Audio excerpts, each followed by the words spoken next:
ஆபிரகாமுடைய 11ஆம் பயணம், ஜேர்னி ஆஃப் ஃபெய்த், விசுவாசத்தின் பயணம். பரலோகத்தை நோக்கி பயணம் செய்கிற பரிசுத்தவானுடைய வாழ்க்கையில் வருகின்ற 11வது பயணம், விசுவாசத்தின் பயணம், ஜேர்னி ஆஃப் ஃபெய்த். ஆபிரகாம் வாழ்க்கையில் அவர் தொடங்கினதே விசுவாசத்தில் தான். எங்கே போகிறேன்னு தெரியாது, எப்படி போவேன்னு தெரியாது. கர்த்தர் அழைத்தார், விசுவாசத்தை தொடங்கினார். ஆனால் அவருடைய விசுவாசம் அங்கங்கே குறைவுள்ளதாகவே காணப்பட்டது. இந்த 11வது பயணத்தில் தான் அது முழுமைப்படுகிறது. அதாவது ஈசாக்கை பலியிடுவதற்கு அழைத்து செல்கிறாரு. அந்த பயணம் தான் ஆபிரகாமை கர்த்தர் சொல்ல, இப்போது நீ என்னை விசுவாசிக்கிறவன், இப்போது நான் உன்னை குறித்து அறிந்திருக்கிறேன். தேவன் ஆபிரகாமை முழுமையாக அறிந்தது எப்போன்னு சொன்னால் இந்த 11வது பயணத்தில் தான். அது விசுவாசத்தின் பயணம். ஆதியாகமம் 22ஆம் அதிகாரம் 1 முதல் 10 வரை உள்ள வசனங்களை நாம் கவனித்தோம். ஆபிரகாமுடைய 11வது பயணம் விசுவாச பயணம். அதுக்கு நான் இன்னொரு பெயர் பயன்படுத்தினேன். அக்கா ஞாபகம் இருக்குதா? ஆபிரகாமுடைய கல்வாரி பயணம். விசுவாச பயணத்துக்கு இன்னொரு பேர் என்ன? ஆபிரகாமின் கல்வாரி பயணம். எப்படி நம்ம ஆண்டவராக இயேசு சிலுவையை சுமந்து கொண்டு அந்த மலை மேலே ஏறி போயிருப்பார், அப்படியே ஆபிரகாமும் தேவன் தனக்கு சொன்ன அந்த ஈசாக்கை அழைத்து கொண்டு கட்டைகள்லாம் பிளந்து கொண்டு அந்த கத்தி எடுத்துகிட்டு அந்த லைவ் கோல், அதாவது நெருப்பை கொண்டு போகிறார் இல்லையா, அது ஆபிரகாமுடைய கல்வாரி பயணம். இயேசுடைய பயணத்துக்கு ஒப்பானது. இந்த பயணத்துக்கு சமமான சங்கீதம் 110. அதில் முக்கியமாக நான் கவனிக்கிற வார்த்தை ஃப்ரம் த டெப்த்ஸ், ஆழங்களிலிருந்து. சங்கீதம் 130 மையக்கருத்து ஃப்ரம் த டெப்த்ஸ், ஆழங்களிலிருந்து. ஆபிரகாமுக்கு கர்த்தர் வாக்குத்தத்தம் பண்ணினார், இவனிடத்தில் உன் சந்ததி விளங்கும். ஆனால் அந்த ஈசாக்கை பலி செலுத்த சொல்லி கர்த்தர் கேட்கிறார். ஆபிரகாம் எந்தவித தடுமாற்றமும் இல்லாமல், எந்த தயக்கமும் இல்லாமல் ஈசாக்கை அழைத்து கொண்டு போகிறார் பலியிடுவதற்காக. ஆனால் அப்படி உள்ளத்தில் அடித்தளத்தில் எவ்வளோ வேதனை இருந்தது யாருக்கும் தெரியாது. அவருடைய விசுவாசம் இருந்தது என்ன, நம்பிட்டு மரித்து போனாலும் இது ஈசாக்கிலிருந்து மறுபடியும் கர்த்தருக்கு ஒரு சந்ததியை உருவாக்க முடியும் என்று ஆபிரகாம் விசுவாசித்தார் என்று எபிரேயர் 11ஆம் அதிகாரம் 17 முதல் 19 வரை உள்ள வசனங்கள் நாம் வாசிக்கிறோம். வாக்குத்தத்தங்களை பெற்றவன் மரித்தோரிலிருந்தும் ஈசா என்ன செய்ய முடியும், தேவனுக்கு ஒரு சந்ததி எழுப்ப முடியும் என்று அவர் விசுவாசித்தான் போட்டிருக்கு. அப்படின்னா ஆபிரகாமுடைய பயணம் விசுவாசத்தின் பயணம்தான். ஆனால் அவருடைய மனதின் ஆழம் சங்கீதம் 130 அந்த ஆழத்தை குறித்து மிக அற்புதமாக கவனிக்கிறோம். இதில் 3 கருத்துக்களை நாம் கவனிக்கிறோம். அதாவது அதில் இருக்கக்கூடிய அந்த வசனங்களில் சங்கீதம் 130 3 வார்த்தைகள் முக்கியமானது. அதாவது ஃப்ரம் தி டெப்த்ஸ், ஆழங்களில் இருக்கிறவர்கள், அல்லது ஆழத்திலிருந்து தேவ நோக்கி கூப்பிடுறவங்க எப்படி இருக்கணும். 3 W யூஸ் பண்ணுறேன். அதில் இந்த 3 W உங்களுக்கு ஈஸியாக ஞாபகத்தில் இருக்கும். கர்த்தருடைய 3 பிரதான தூதர்கள் ஞாபகம் இருக்குதா? Lucifer, Michael, Gabriel. ஞாபகம் இருக்குதா? மைக்கேல், லூசிஃபர் யார்? வர்ஷிப்பர். அது கேப்ரியல் யார்? வாரியர். இவர் யார்? மைக்கேல். கேப்ரியல் யார்? பேர்டர், வார்த்தையை கொண்டு வருகிறவர். 3 W. ஒன்று வர்ஷிப்பர், 2வது வாரியர், 3வது பேர்டர், வார்த்தையை கொண்டு வருகிறவர். அதே போல் இங்கேயும் 3 W வாசிக்கிறோம். ஒன்று வெயிலிங். வெயிலிங் என்றால் அழுவது, ரொம்ப மனமுடைந்து அழுகின்ற, அதுக்கு கிரை என்ற அந்த ஆங்கிலத்தை பார்த்தீங்கன்னா இந்த சங்கீதம் 130 அந்த கர்த்தரை நோக்கி கூப்பிட்டேன் இருக்கு தெரியுங்களா? சங்கீதம் 130 ஒன்றை வாசிங்க தம்பி. கர்த்தாவே, ஆழங்களிலிருந்து உம்மை நோக்கி கூப்பிடுகிறேன். ஆழங்களிலிருந்து உம்மை நோக்கி என்ன செய்தேன்? கூப்பிட்டேன்னு சொல்கிறாருங்களா? அந்த கூப்பிடுதலுக்கு ஆங்கிலத்தில் கிரை என்ற வார்த்தை. ஆழங்களிலிருந்து, கிரை என்றால் தமிழ் அப்படியே மொழிவது அழுதல், கிரை என்றால் கூப்பிடுவது. இன்னொரு வார்த்தை என்ன? வெயிலிங், அதாவது அழுகையோடு கண்ணீரோடு கர்த்தரை நோக்கி கூப்பிடுறது. 2வதாக வெயிட்டிங். இந்த சங்கீதம் 130 ஆழங்களில் இருக்கிற ஒரு மனிதன் செய்ய வேண்டிய 3 காரியங்கள். ஒன்று வெயிலிங். வெயிலிங் என்றால் கிரை, கூப்பிடு, அழு, சத்தமிடு, கண்ணீரோடு கூப்பிடு, அப்படி அர்த்தம். 2வதாக வெயிட்டிங், என்ன செய்யணும்? காத்திரு. 3வது வாட்சிங். 3 வார்த்தை. ஆயத்தத்தோடு இரு. வாட்சிங் என்றால் காவல் காப்பது, இல்லை என்றால் ஆயத்தத்தோடு காவல் காப்பதுன்னு அர்த்தம். 3 W இந்த சங்கீதம் 130 வாசிக்கிறோம். இந்த 3 W நாம் கொஞ்சம் கவனிப்போம். ஆழங்களிலிருந்து கூப்பிடுதல், அதாவது இப்படிப்பட்ட ஒரு வாழ்க்கை பயணம், விசுவாச பயணம் நம்ம சோதிக்கப்படுகிறோம்னு வச்சுங்களேன். அப்போ நம்மகிட்ட இருக்க வேண்டிய 3 W. ஒரு W என்ன? வெயிலிங். எங்கே? இந்த ஃப்ரம் த டெப்த்ஸ், ஆழங்களில் கிடக்கிறோம், அது பள்ளத்தாக்குகளில் கிடக்கிறோம். இல்லை என்றால் ஆழத்தினுடைய தன்மைகளை நான் சுட்டி காட்டுகிறேன். இதுக்கு நமக்கு இந்த ஆழங்களிலிருந்து கூப்பிடுற ஒரு மனுஷன் பைபிள் யார்? யோனா. ஆழங்களிலிருந்து கூப்பிட்ட ஆசாமி யார்? யோனா. யோனா 2ஆம் அதிகாரம் 2 முதல் 7 வரை உள்ள வசனங்களை கவனிச்சிங்கன்னா அங்கே ஆழத்தில் இருக்கிற ஒருவன் எப்படி கூப்பிடுவான் என்பதற்கு நல்ல உதாரணம். யோனா 2ஆம் அதிகாரம் 2 முதல் 7 வரை உள்ள வசனங்களை வாசிங்க. என் நெருக்கத்தில் நான் கர்த்தரை நோக்கி கூப்பிட்டேன். என் நெருக்கத்தில் நான் கர்த்தரை நோக்கி கூப்பிட்டேன். இது நமக்கு எப்போதுமே ஆவிக்கிற உலகத்தில் இது ஒரு தவறான ஒரு பாடம். நெருக்கம் வந்தால் தான் கூப்பிடணுங்கிற மாதிரி ஒரு மூளை நமக்கு வந்து போச்சு. ஏன் நல்லா இருக்கும் ஒரு கூட்டாக்க அதை கேட்க மாட்டாரா? எரேமியா 33:3 சொல்கிறாங்களே, அவசர டெலிஃபோன் நம்பர்ன்றாங்களே, 333 அது. எரேமியா 33:3 என்ன? ஆமாம், 108 கூப்பிடுற மாதிரி, 100 கூப்பிடுற மாதிரி, இதை நம்ம 333 அது வாசிங்க. எரேமியா 33:3. என்னை நோக்கி கூப்பிடு, அப்பொழுது நான் உனக்கு உத்தரவு கொடுத்து நீ அறியாததும் உனக்கு எட்டாததுமான பெரிய காரியங்களை உனக்கு அறிவிப்பேன். எப்போ கூப்பிடணும்? எப்போ கூப்பிடணும்? சங்கீதம் 50:15 வாசிங்க. சங்கீதம் 50:15. ஆபத்து காலத்தில் என்னை நோக்கி கூப்பிடு. அது நமக்கு தெரிஞ்சு போச்சு. எப்போ தான் கூப்பிடணும்? ஆபத்து வரலைன்னா நமக்கு அவருக்கு என்ன வேலை? அவருக்கு நமக்கு ஆபத்து வந்தால் மாத்திரம்தான் என்ன பண்ணணும்? கத்தாவேன்னு கையை தூக்கணும். மற்றபடி இந்த ஏரோப்ளைன்லாம் ஹெலிகாப்டர் எதுக்கு இருக்குன்னா, ஒன்றுமே முடியலைன்னா என்ன செய்யணும்? மாட்டிருக்கல குதி. ஆவிக்குரிய வாழ்க்கையில் ஹெலிகாப்டர் இந்த இந்த பேராசூட் யாருன்னா ஏசுனாது தான். சரியா?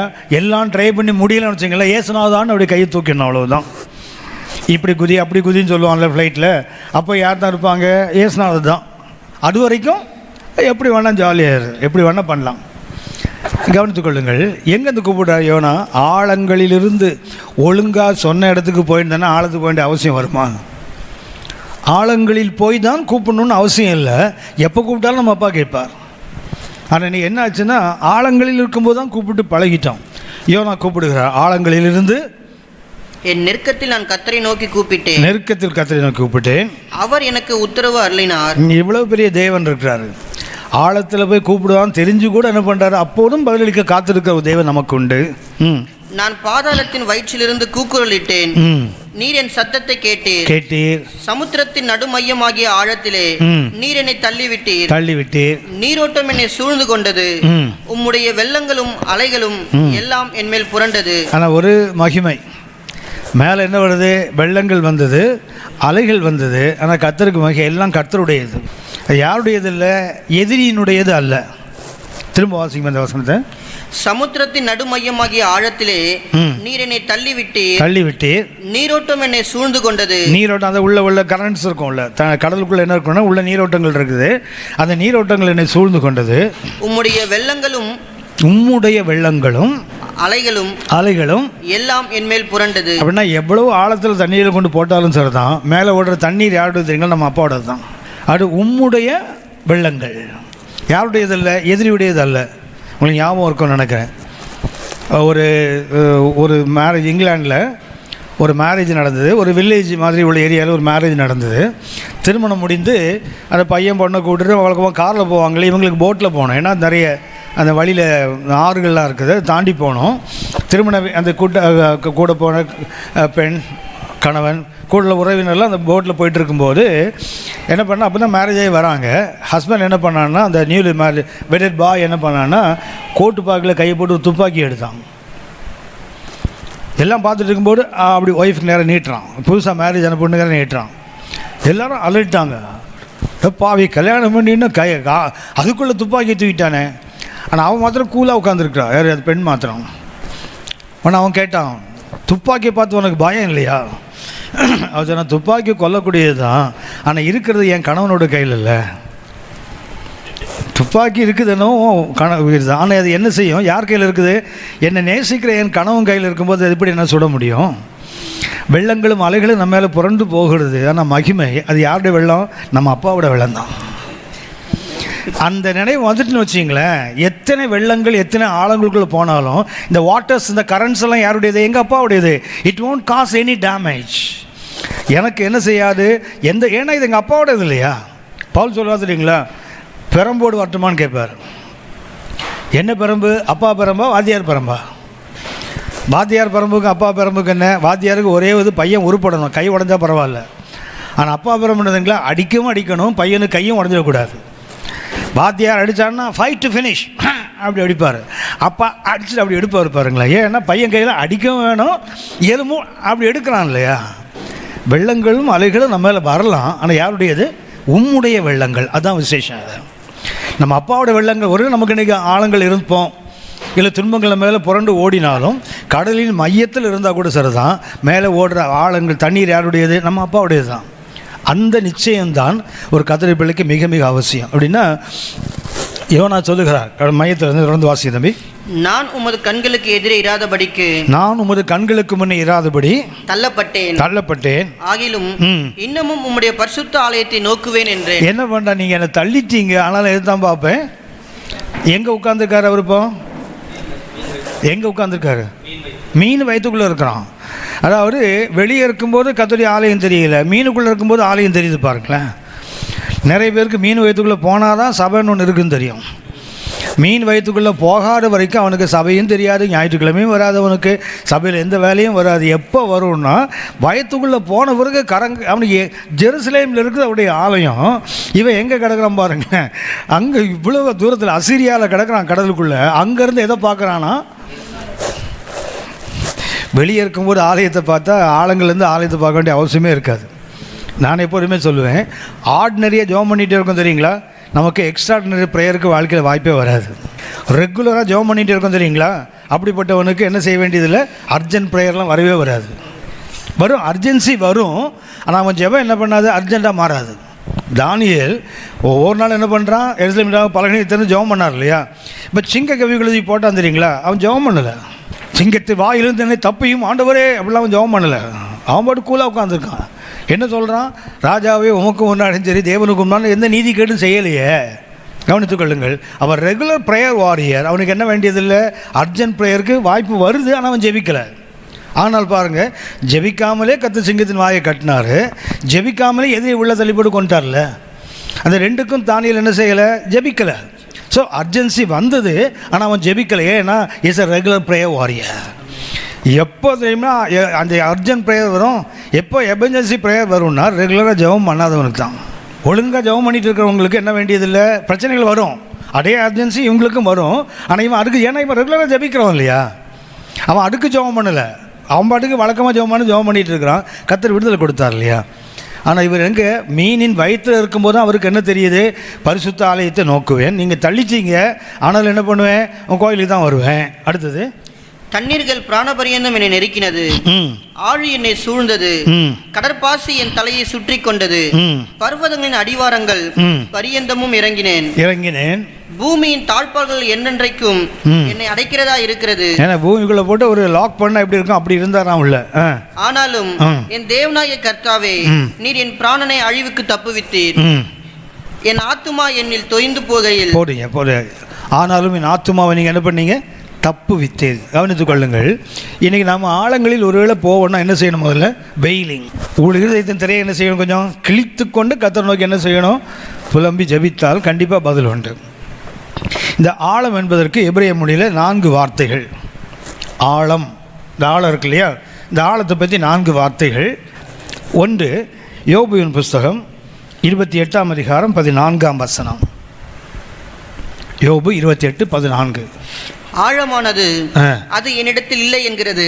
ஆழம் என்பதற்கு பயன்படுத்தி எப்படி வார்த்தை, தெஹோம். தெஹோம் என்ற ஒரு வார்த்தை. ஆழம் என்பதற்கு பயன்படுத்தின வார்த்தை TEHOM, தெஹோம்.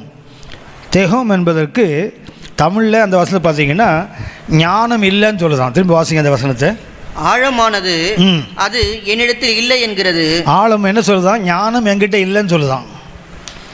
அது எது இல்லை, மேலே பார்த்தீங்கன்னா எதை பற்றி சொல்லப்பட்டது, ஞானத்தை பற்றி சொல்லப்பட்டிருக்குது. அப்படின்னு ஆழம் என்ன சொல்லுதான், என்கிட்ட அது இல்லை அப்படின்னா ஆழம் என்று அதற்கு அர்த்தம் என்ன? ஞானமற்ற இடம். where there is no wisdom. அந்த டெப்ஸ் அல்லது தெகோம் என்ற வார்த்தைக்கு அர்த்தம் என்ன? ஞானமற்ற இடம். ஞானமற்ற இடம். ஆழங்களிலிருந்து கூப்பிடுற இடத்துல ஞானம் இல்லாத இடத்துலேருந்து கத்த நோய் கூப்பிடுறோன்னு அர்த்தம். ஞானம் இருந்திருந்தால் அந்த இடத்துக்கு போயிருக்க மாட்டாங்கல்ல. ஞானம் இல்லாதனால தான். ஆனால் ஒன்று அங்கே போன பிறகு ஞானம் வந்தது பாருங்களேன், கூப்பிடணுன்னு வந்தது, அது பெரிய விஷயந்தான். ஞானமற்ற இடத்துலேருந்து கூட கூப்பிடுறான் பாருங்கள் ஒரு சிலர். தெகம் என்பதற்கு ஆங்கிலத்தை வேணால் எழுதிக்கொள்ளுங்க, darkness and secrecy inhabited by mysterious powers. அது அந்தகார சக்திகள் இருக்குது தெரியுங்களா, அவர்கள் சுதந்திரித்து கொண்ட அந்த இருளும் அந்த அது ப்ரைவசி. சீக்ரசி என்றால் அந்தரங்கமானது. இன்னும் சொல்லப்போனால் இது இருள், இது அந்தரங்கம், சீக்ரசி. எங்கே இது யார் சொந்தப்படுத்திக் கொள்வாங்களா? Mysterious powers. அதாவது அந்தகாரமான ஆவிகள், அந்தகார வல்லமைகள் தெரியுங்களா, அவர்கள் சொந்தப்படுத்தி கொள்ளுகிற இருளும் அந்த ப்ரைவசி, அந்தரங்கமான இடம். அதுக்கு தமிழில் அதுக்கு என்ன பயன்படுத்துகிறாங்க? ஞானம் அங்கே இல்லைன்னு சொல்லுது. தெகோம் என்பதற்கு ஆங்கில அர்த்தம் இதுதான், darkness and secrecy inhabited by mysterious powers. அதாவது அந்தகாரத்தின் வல்லமைகள் நம்ம சில இடத்தை பிடித்து கொள்ளும். அங்கே என்ன இருக்காது? ஞானம் இருக்காது. ஏன்னா தேவன் இருந்தால் தான் ஞானம் இருக்கும். இந்த இடத்துல என்ன கிடையாது? ஞானம் இல்லை. ஆகிய வந்து சொல்லுங்கள், ஞானம் என்ன, அந்த இடம் என்ன சொல்லுதான்? அந்தகாரம் என்ன சொல்லுதான்? அது ஆழங்கள் என்ன சொல்லுது? எங்கிட்ட அது இல்லை. அந்த வசனம் திரும்பி வாசிக்க தம்பி. யோபு 28:14.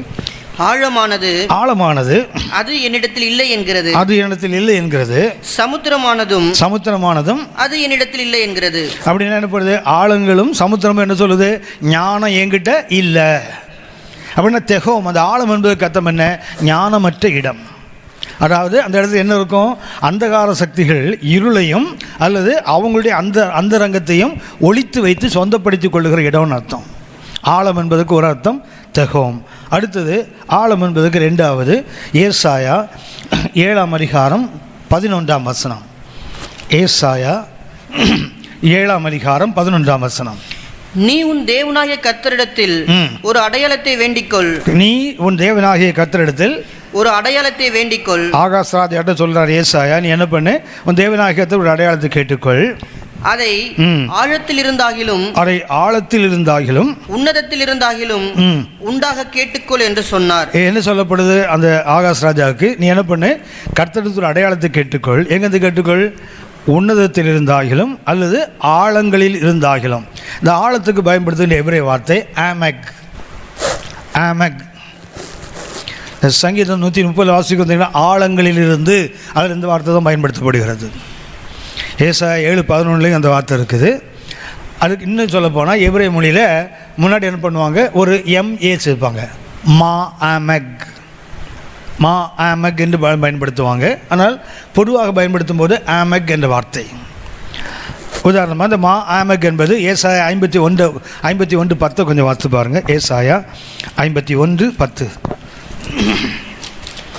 ஏசாயா 51:10. மகா ஆழத்தின் தண்ணீர்களாகிய சமுத்திரத்தை வற்றி போக பண்ணினதும் மீட்கப்பட்டவர்கள் கடந்து போக கடலின் பள்ளங்களை வழியாக்கினதும் நீதான் அல்லவோ. அந்த மகா ஆழம் அல்ல, மா ஆமெக் என்றால் ஆழம் அல்ல, மகா ஆழம். அதே போல எசேக்கியேல் 27:34. எசேக்கியேல் 27:34 வாசிங்க. எசேக்கியேல் 27:34. நீ சமுத்திர திசைகளினாலே ஆழங்களில் உடைக்கப்பட்ட போது, அந்த அதுலேயும் இந்த மா ஆமெக் என்ற வார்த்தை தான் பயன்படுத்துகிறாங்க.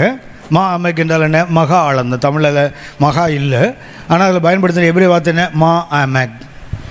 அதே போல் சங்கீதம் 130 தெரியுங்களா? வாசிக்கல 31 வாசிக்கல ஆழங்கள் இருந்தல்ல, மகா ஆழங்கள் தான், மா ஆமெக் தான்.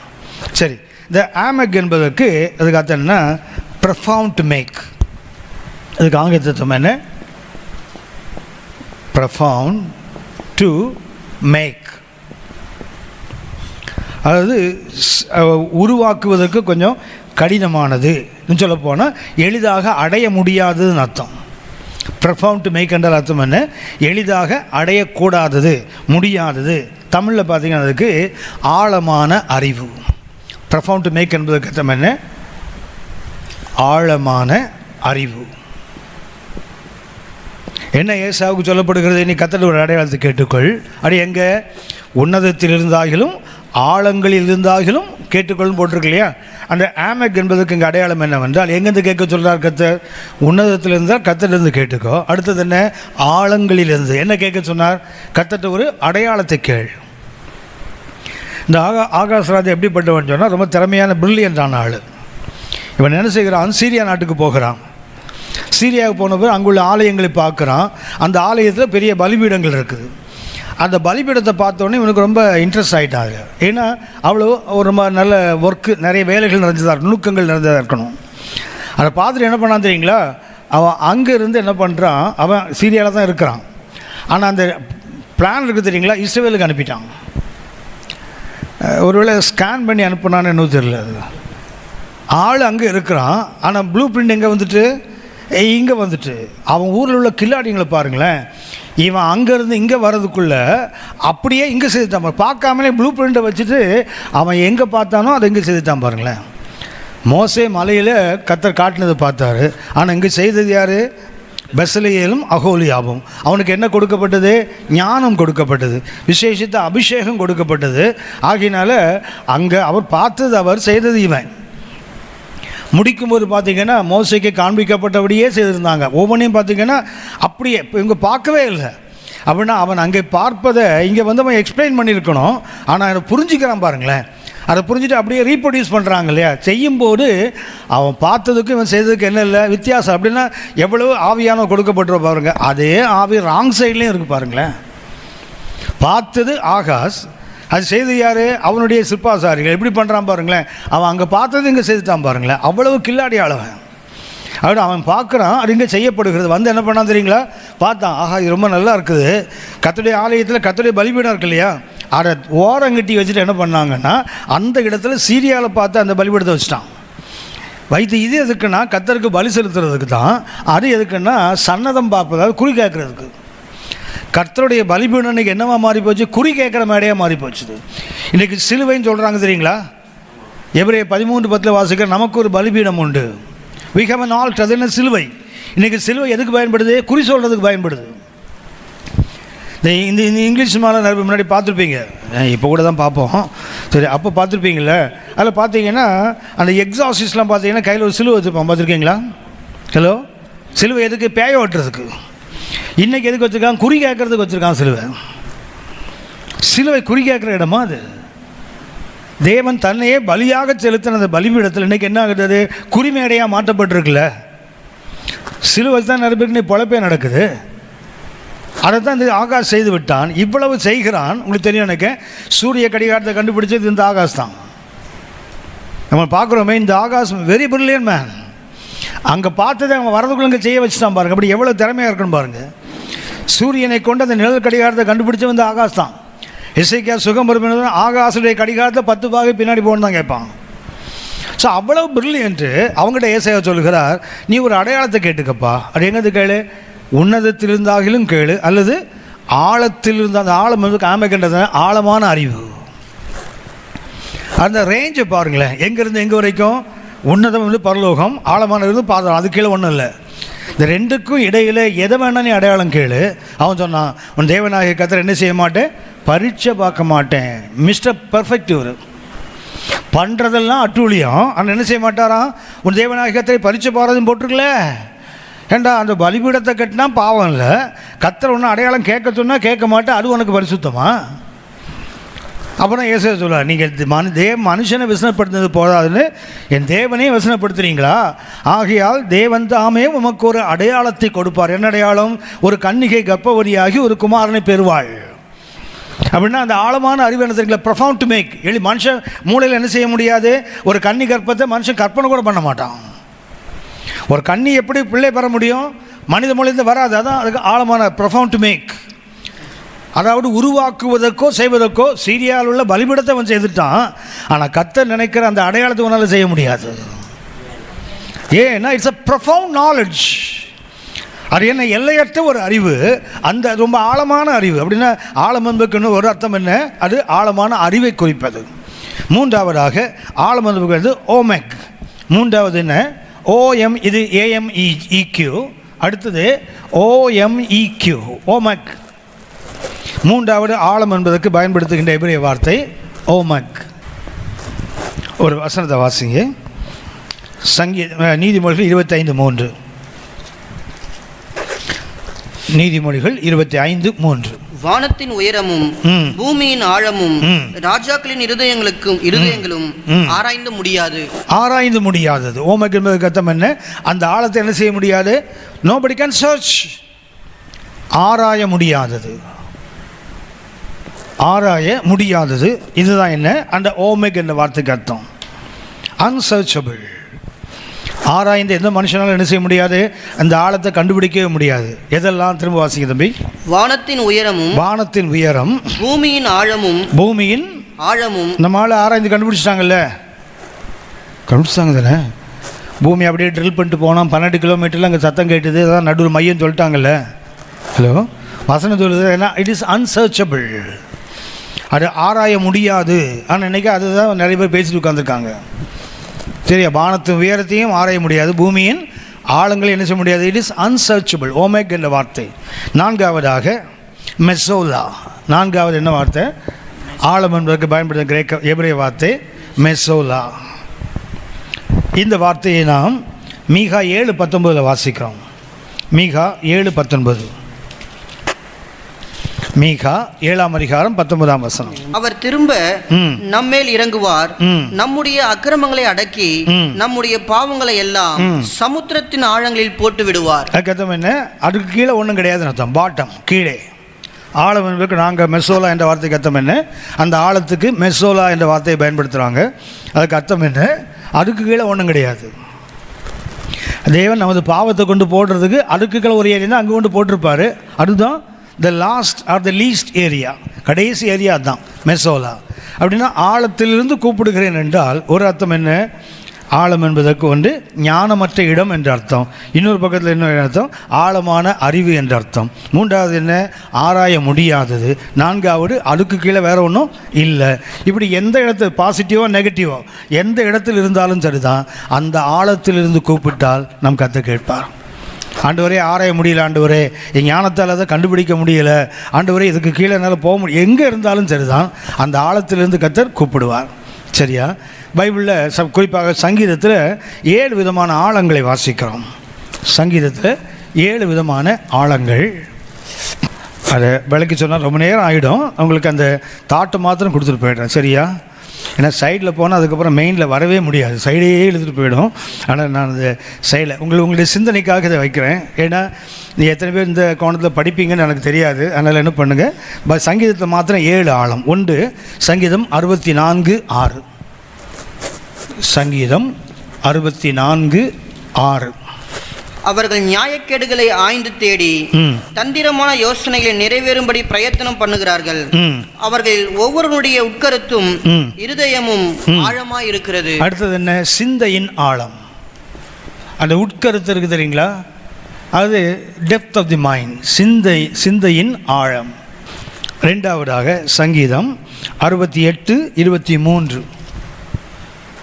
சங்கீதம் 68:23.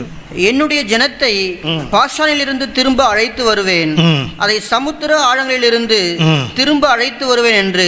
அது அடிமைத்தனத்தின் ஆழம். இது என்ன? டெப்த்ஸ் ஆஃப் ஸ்லேவரி, அடிமைத்தனத்தின் ஆழம்.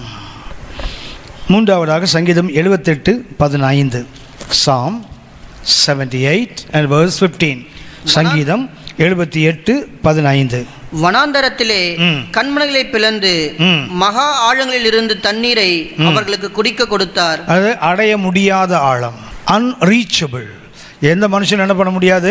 இந்த ஆழத்துக்குள்ளே போக முடியாது. அது என்ன? அடைய முடியா ஆழம். 88:6. சங்கீதம் 88:6. என்னை பாதாள குழியிலும் இருளிலும் ஆழங்களிலும் வைத்தீர். நம்பிக்கையற்ற ஆழம். இந்த ஆழத்தில் இருக்கிறவனுக்கு நம்பிக்கையற்று போயிடும். இதுக்கு மேலே என்னால் மீண்டு வரவே முடியாது. அடுத்தது சங்கீதம் 106:9. சங்கீதம் 106:9. அவர் சிவந்த சமுத்திரத்தை அதட்டினார், அது வற்றி போயிற்று. வெட்டாந்தரையில் நடக்கிறது போல அவர்களை ஆழங்களில் நடந்து போக பண்ணினார். இது என்ன? நடக்கும் ஆழம். தேவனால் என்ன செய்ய முடியும்? எந்த ஆழத்திலும் நமக்கு அதை வெறுமையாக்கி நம்ம நடக்க வைக்கின்ற ஆழம், நடக்கும் ஆழம். அடுத்தது சங்கீதம் 107. சங்கீதம் 107:24. அவர்கள் கர்த்தருடைய கிரியைகளையும் ஆழத்திலே அவருடைய அதிசயங்களையும் காண்கிறார்கள். இது அதிசயத்தை காணுகின்ற ஆழம். கர்த்தர் என்ன செய்வார்? அந்த ஆழங்களுக்குள்ளே நம்ம அதிசயங்களுக்குள்ளே நடத்தி கொண்டு போய் நம்முடைய கண்களை அதிசயங்களை காண பண்ணுவார். சங்கீதம் 135. சங்கீதம் 135:6. வானத்திலும் பூமியிலும் சமுத்திரங்களிலும் எல்லா ஆழங்களிலும் கர்த்தர் தமக்கு சித்தமானதை எல்லாம் செய்கிறார். தேவனுடைய சித்தத்தை செய்கின்ற ஆழம், தேவனுடைய சித்தத்தை செய்கின்ற ஆழம். இந்த ஆழத்தில் என்ன பண்ணுவாங்க கர்த்தர்? He will fulfill his will. அவருடைய சித்தங்கள் நடக்கின்ற இடத்துக்கு பேர் என்ன பேர்? ஆழம். சங்கீதத்தில் மாத்திரம் ஆழம் என்ற சொல் 7 விதங்களை பயன்படுது. ஒன்று, அது நம்முடைய சிந்தையின் மனதின் ஆழம். அடுத்தது நம்முடைய அடிமைத்தனம். இந்த அடிமைத்தனத்தில் போயிட்டு ஆழத்தை யாரும் மீட்டு வர முடியாது. மூன்றாவது என்ன? அடைய முடியாத ஆழம், அன்ரீச்சபிள். நான்காவது, நம்பிக்கை இருக்காது, போயிட்டு அவ்வளோதான், நம்மளால் மீண்டு வரவே முடியாது. ஐந்தாவதாக, இது நம்ம அந்த ஆழத்தை கூட என்ன செய்ய முடியும்? தேவனால் நடக்க வைக்க முடியும். அடுத்தது, அவருடைய அதிசயங்களை நாம் என்ன செய்ய முடியும்? காண முடியும் அந்த ஆழங்களில் கூட. ஏழாவதாக, அவரது சித்தத்தை செய்வார். எந்த ஆழத்திலும் நம் வாழ்க்கையிலும் செய்வார், நம்மை கொண்டும் செய்வார். இந்த 7 ஆழங்கள் சங்கீதத்தில் இருக்குது. ஆனால் எனக்கு பிடிச்ச ஆழம் என்னென்னா, இன்னொரு 8வது ஆழம் இருக்குது. அந்த ஆழம் சங்கீதம் 42:7 வாசிங்க. சங்கீதம் 42:7. உமது மதகுகளின் இறைச்சலால் ஆழத்தை ஆழம் கூப்பிடுகிறது. 2 ஆழம் இருக்கு பாருங்களேன். ஆழத்தை ஆழம் கூப்பிடுகிறது. ஞாபகம் இருக்குதா? இது ஆழத்தின் ஆழம் ஞாபகம் இருக்குதா? இல்லைன்னா இல்லைன்னு சொல்லுங்கள். அதுக்கான எப்படி என்ன பார்க்குறேன்? உங்களுக்கு ஞாபகம் இருக்குதா? அதை சொல்லுங்கள். முதல்ல மாதிரி பார்த்துட்டு உட்காந்துருக்கீங்க. கவனிங்க. சங்கீதம் 42:1 என்ன? மானானது நீரோடைகளை என்ன பண்ணுது? ஓடுது ஓடுது ஓடுது. என்ன ஆகுது? பாலைவனத்தில் தூரத்தில் பார்த்தா என்ன இருக்குது? தண்ணீர் இருக்க மாதிரி. கிட்ட போனால் தண்ணீர் இல்லை. ஏற்கனவே தாகம். இப்போ என்ன ஆகுது? ஓடுதுன்னா தாகம். இந்த ஓட ஓட என்ன ஆகும்? தாகம் அதிகரிக்குது. அப்போ என்ன ஆகுது? எல்லாம் கேட்குறான், உன் தேவன் எங்கே? இது வேற ஒரு கேள்வி. இதுவே ஏமாந்து கொள்ளி ஓடிக்கிட்டே கிடக்குது, கிடைக்கல. என்ன அது? ஏமாந்த துக்கத்தில் இருக்கும்போது அவன் வந்து என்ன கேட்குறான்? உன் தேவன் எங்கே? ஒன்று இதை பண்ணி ஒப்பாரி வைக்குது. அழுது அழுது என்ன ஆகுது? கண்ணீரே எனக்கு அப்படின்னு என்ன ஆகுது? ஏற்கனவே தாகம், இதில் ஓடுன தாகம். இப்போ உப்பு தண்ணியை குடித்தா என்ன ஆகும்? இன்னும் தாகம். சரியா? தாகம் தாகம் தாகம். இது ஒரு ஆழம். இந்த ஆழத்தில் சுற்றிட்டு கிடந்தால் பக்கத்தில் என்ன ஆகுது? உமது மதகுகளின் இறைச்சலால் அங்கே ஒரு ஆழம். என்ன ஆழம் இது? தேவையின் ஆழம். தண்ணீர் கிடைக்கல, ஓடின தாகம். அப்புறம் மற்றவங்க கேட்ட துன்பப்படுத்தின தாகம். உப்பு தண்ணியை குடித்து இன்னொரு தாகம். ஏமாற்றத்தின் எல்லையில் ஒரு ஆழம். அது ஏமாற்றத்தின் தாகத்தின் ஆழம். இன்னொரு பக்கத்தில் பார்த்தீங்கன்னா பரிபூர்ணத்தின் ஆழம். என்ன ஆழம்? ஒரு மதகுனா டேம். அந்த பக்கத்தில் எனக்கு ஒரு பெரிய ஷட்டர் இருக்குது. உள்ளே என்ன இருக்குது? தண்ணீர் ஃபுல்லாக இருக்குது. அது என்ன பண்ணுது? இது இங்கே ஓடி ஓடி ஓடி தேடி என்ன ஆகுது? அதுக்கு மேலே ஓட முடியாது, ஒப்பாரி வச்சுட்டு நிற்குது. அப்போ உள்ளே என்ன ஆகுது தெரியுங்களா? உள்ளே தண்ணி இருக்குது தெரியுங்களா? அது வந்து என்ன பண்ணுது? அந்த ஷட்டர்ஸுக்கு பார்த்தீங்கன்னா டம்முன்னு அடிக்குது. எதுக்கு? பைத்தியக்காரா, தண்ணி இல்லைன்னு ஏன்டா ஓடுற? இங்கே பாரு, தண்ணி தேக்கி வைக்கப்பட்டிருக்கிறது. அங்கே ஒரு ஆழம் தேவையின் ஆழம், இங்கே ஒரு ஆழம் பரிபூர்ணத்தின் ஆழம். இந்த ஆழம் அந்த ஆழத்தை கூப்பிடுது பாருங்களேன். எப்படி கூப்பிடுது? மதகுகளின் இறைச்சல். இங்கே தண்ணி ஃபுல்லாக இருக்குது டேமில். இது என்ன பண்ணுது? அலைகள் வந்து தண்ணியில் அடிக்கும்ல, அந்த உடன் போர்ஷன் இருக்குது பார்த்தீங்களா? அதில் அடிக்கும்போது சத்தம் வருது தெரியுங்களா? இந்த சத்தம் என்ன பண்ணுதுன்னா, இந்த ஆழம் வெளியே ஒரு ஆழம் இருக்குது பார்த்தீங்களா? ஓடி நாடி தேடி ஏமாந்து உப்பு தண்ணியை குடிச்சு கிடக்கல, இதை கூப்பிடுது பாருங்களேன். அப்படின்னா இதில் எந்த ஆழத்தில் நாம் இருந்தாலும் சரி தான், இந்த ஆழத்தை தாண்டி அவருடைய ஆழம் நம்ம கூப்பிடும். ஆழத்தை ஆழம் கூப்பிடுகிறது. இந்த அனுபவம் கண்டிப்பாக கிடைக்கும் ஆழத்திலிருந்து நாம் அவர் நோக்கி கூப்பிட்டார். ஆமென். அப்படின்னா இந்த சங்கீதம் 130 கண்டு முதல் பாடம் என்ன? ஆழத்திலிருந்து கூப்பிடுகிற அனுபவம். முதல்ல எனக்கு வந்துட்டோம், ஆழம் என்றால் என்ன? 4 கருத்துக்கள். அடுத்தது ஆழத்தின் தன்மைகள் என்ன? 7 தன்மைகள். ஆனால் இந்த ஆழத்தையும் கூப்பிடுகின்ற ஒரு ஆழம் இருக்கு. ஆழத்தை ஆழம் உமது மதகுகளின் இறைச்சலால் ஆழ என்ன பண்ணுது? இங்கே வா, நீ ஏன் அங்கே தேடுற? ஏசாயா 55:1. ஓ தாகமாக இருக்கிறவங்களே வாங்க. ஏன் உன்னை திருப்திப்படுத்தாத, உன்னை தாகத்தை தீர்க்காத ஏன் சாப்பிட்டு நீ ஏன் காசு செலவு பண்ணி ஏன் வீணாக போகிற? வா, இலவசமாக நான் கொடுக்குறேன்னு கூப்பிடும் தெரியுங்களா? அந்த சத்தம். அப்படின்னா ஆழம் இன்றைக்கு நம்மகிட்ட இருக்குது, அவிடத்திலும் ஒரு ஆழம். நம்முடைய ஆழம் என்ன? வெறுமையின் ஆழம். அவற்றது இப்போ என்ன? முழுமையின் ஆழம். அந்த ஆழம் என்ன பண்ணுது தெரியுங்களா? மதகுகளில் மோதுது. சத்தம் உண்டாகும்போது இந்த மான் என்ன பண்ணும்? ஓ, இங்கே ஒரு சத்தம் கேட்குதுல்ல, போய் பார்ப்போமே அப்படின்னா ஆழத்தை கூப்பிடுகின்ற ஒரு ஆழம் உண்டு. நீங்கள் நான் என்ன கட்டு விசுவாச பயணத்தில் போகும்போது நம்ம வாழ்க்கை இப்படிப்பட்ட ஆழங்கள் வரும். இந்த ஆழங்கள் வரும்போது என்ன பண்ணக்கூடாது? சோர்ந்து போயிடக்கூடாது. என்னை கூப்பிடுகின்ற ஒரு ஆழம்னு இருக்குது, அது பரிபூர்ணத்தின் ஆழம். அந்த ஆழம் என்னை கூப்பிடும். அந்த நம்பிக்கை இருந்தால் போதும். அதுக்கு தானே வெயிலிங் என்று சொன்னேன் தெரியுங்களா? முதல் டபிள்யூ என்ன? Cry, wailing. கூப்பாடு போடு, கண்டிப்பாக அவர் பதில் கொடுப்பார். ரெண்டாவது என்ன தெரியுங்களா? கூப்பிட்டாரு. அடுத்தது என்ன? 5ஆம் வசனம் வாசிங்க, கவனித்துக் கொள்ளுங்கள். அந்த க்ரைன்னு இருக்குது தெரியுங்களா? அதில் சங்கீதம் 130:1 என்ன வார்த்தை இருக்குது? வாசிங்க. ஆழங்களிலிருந்து உம்மை நோக்கி கூப்பிடுகிறேன். அந்த கூப்பிடுகிறேன் ஆங்கில க்ரை இது தெரியுங்களா? அதுக்கு என்ன? காரா. எபிரேய சொல் என்ன? காரா. இது QARA. ஆனால் உச்சரிக்கும் போது காரா, காரா அப்படிதான் இது உச்சரிக்கணும். சரியா? அப்படின்னா கூப்பிடுதல் என்ன? காரா. அதுக்கு அர்த்தம் என்ன? கூப்பாடு போடுன்னு அர்த்தம். ஒன்றைய ஆழத்தை தீர்ப்பதற்கு ஒரு ஆழம் காத்து இருக்குது. என்ன பண்ணு? அவர் கூப்பிடுறாருல்ல, அப்போ நீ என்ன பண்ணு? நீயே அவர் நோக்கி கூப்பிடு, அவ்வளோதான். அடுத்தது என்ன? 5ஆம் வசனம் வாசிங்க. கர்த்தருக்கு காத்திருக்கிறேன். அடுத்தது என்ன? முதல்ல கதறுதல், அதுதான் வெயிலிங். அடுத்தது என்ன? காத்திருத்தல். ஹலோ, அடுத்த வார்த்தை என்ன? காத்திருத்தல். இந்த கதறுதலுக்கு எவரே வார்த்தை என்ன? கதறுதல் பள்ளி போட்ட க்ரைக்கு காரா, காரா. அடுத்தது அந்த காத்திருத்தல் இருக்குதுல்ல, வெயிட், அது வெயிட்டிங், காவா. சரியா? இது நமக்கு மறக்கவே மறக்காது. காவா நமக்கு மறக்காது இல்லை? வீட்டுக்கு வீடு சண்டையே காவா சண்டை தானே. ஹலோ, அடுத்தது அந்த வெயிட் இருக்குது இல்லைங்களா? அதுக்கு என்ன? காவா. அது என்ன? காரா. இது என்ன? காவா. அது என்ன? காரா போ, காரா பார்த்துட்டு போ. இது என்ன? காவாயா பார்த்துட்டு போ, அவ்வளோதான். இது என்ன? வெயிட்டிங் என்பதுக்கு எவரே வார்த்தை என்ன? காவா. இந்த காவா என்றால் அதுக்கு அர்த்தம் என்னென்னா ரொம்ப அற்புதமான அர்த்தம். டு பைண்ட் டுகெதர்னு அர்த்தம். ரெண்டை சேர்த்து ஒன்றா கட்டி போடுறதுன்னு அர்த்தம். இந்த காவா என்ற வார்த்தைக்கு அர்த்தம் என்ன? To bind together. ரெண்டு முனைகளை ஒன்றா சேர்ந்து கட்டி அப்படி ட்விஸ்ட் பண்ணுறோம் இல்லையா? அதுக்கு பேர் தான் காவா. காவா என்றால் அர்த்தம் என்ன? ரெண்டு முனைகள். இது இப்படி வச்சா கூட மறக்காது. காவாக்கு ரெண்டு பக்கம் இருக்குல்ல, இருக்கா? ஆமாம், பேங்க்குன்னு சொல்கிறாங்களே. பேங்க்னா என்ன? பேங்க்னா என்ன? ரெண்டு கரை. பேங்க்ஸ் ஆஃப் ரிவர்னு என்ன அர்த்தம்? ஒரு நதியின் ரெண்டு கரைகள். அதுபோல் காவா என்றால் என்ன? சாக்கடை ஓடக்கூடிய ரெண்டு பக்கம் கரைகள். சரியா? இந்த ரெண்டு கரைன்னு ஒன்றா சேராதில்ல? சரிம்மா, ரெண்டு பக்கம் சேர்ந்தால் காவா இருக்காதுல்ல? ஆனால் இந்த காவா என்ற வார்த்தைக்கு அர்த்தம் என்ன தெரியுங்களா? ஒரு முனை இன்னொரு முனை ரெண்டையும் இணைத்து ட்விஸ்ட் பண்ணுறான் தெரியுங்களா? அதாவது டு பைண்ட் டுகெதர். அது காத்திருத்தல். அதுக்கு அர்த்தம் என்ன? அப்படியே பார்த்துட்டு உட்காந்துருக்குதில்ல, ஒரு முனை இன்னொரு முனையோடு என்ன, ரெண்டு த்ரெட் எடுத்து வச்சிங்களேன், ஒன்றோடு ஒன்று சேர்த்து கட்டி அப்படி முறுக்குறாங்க தெரியுங்களா?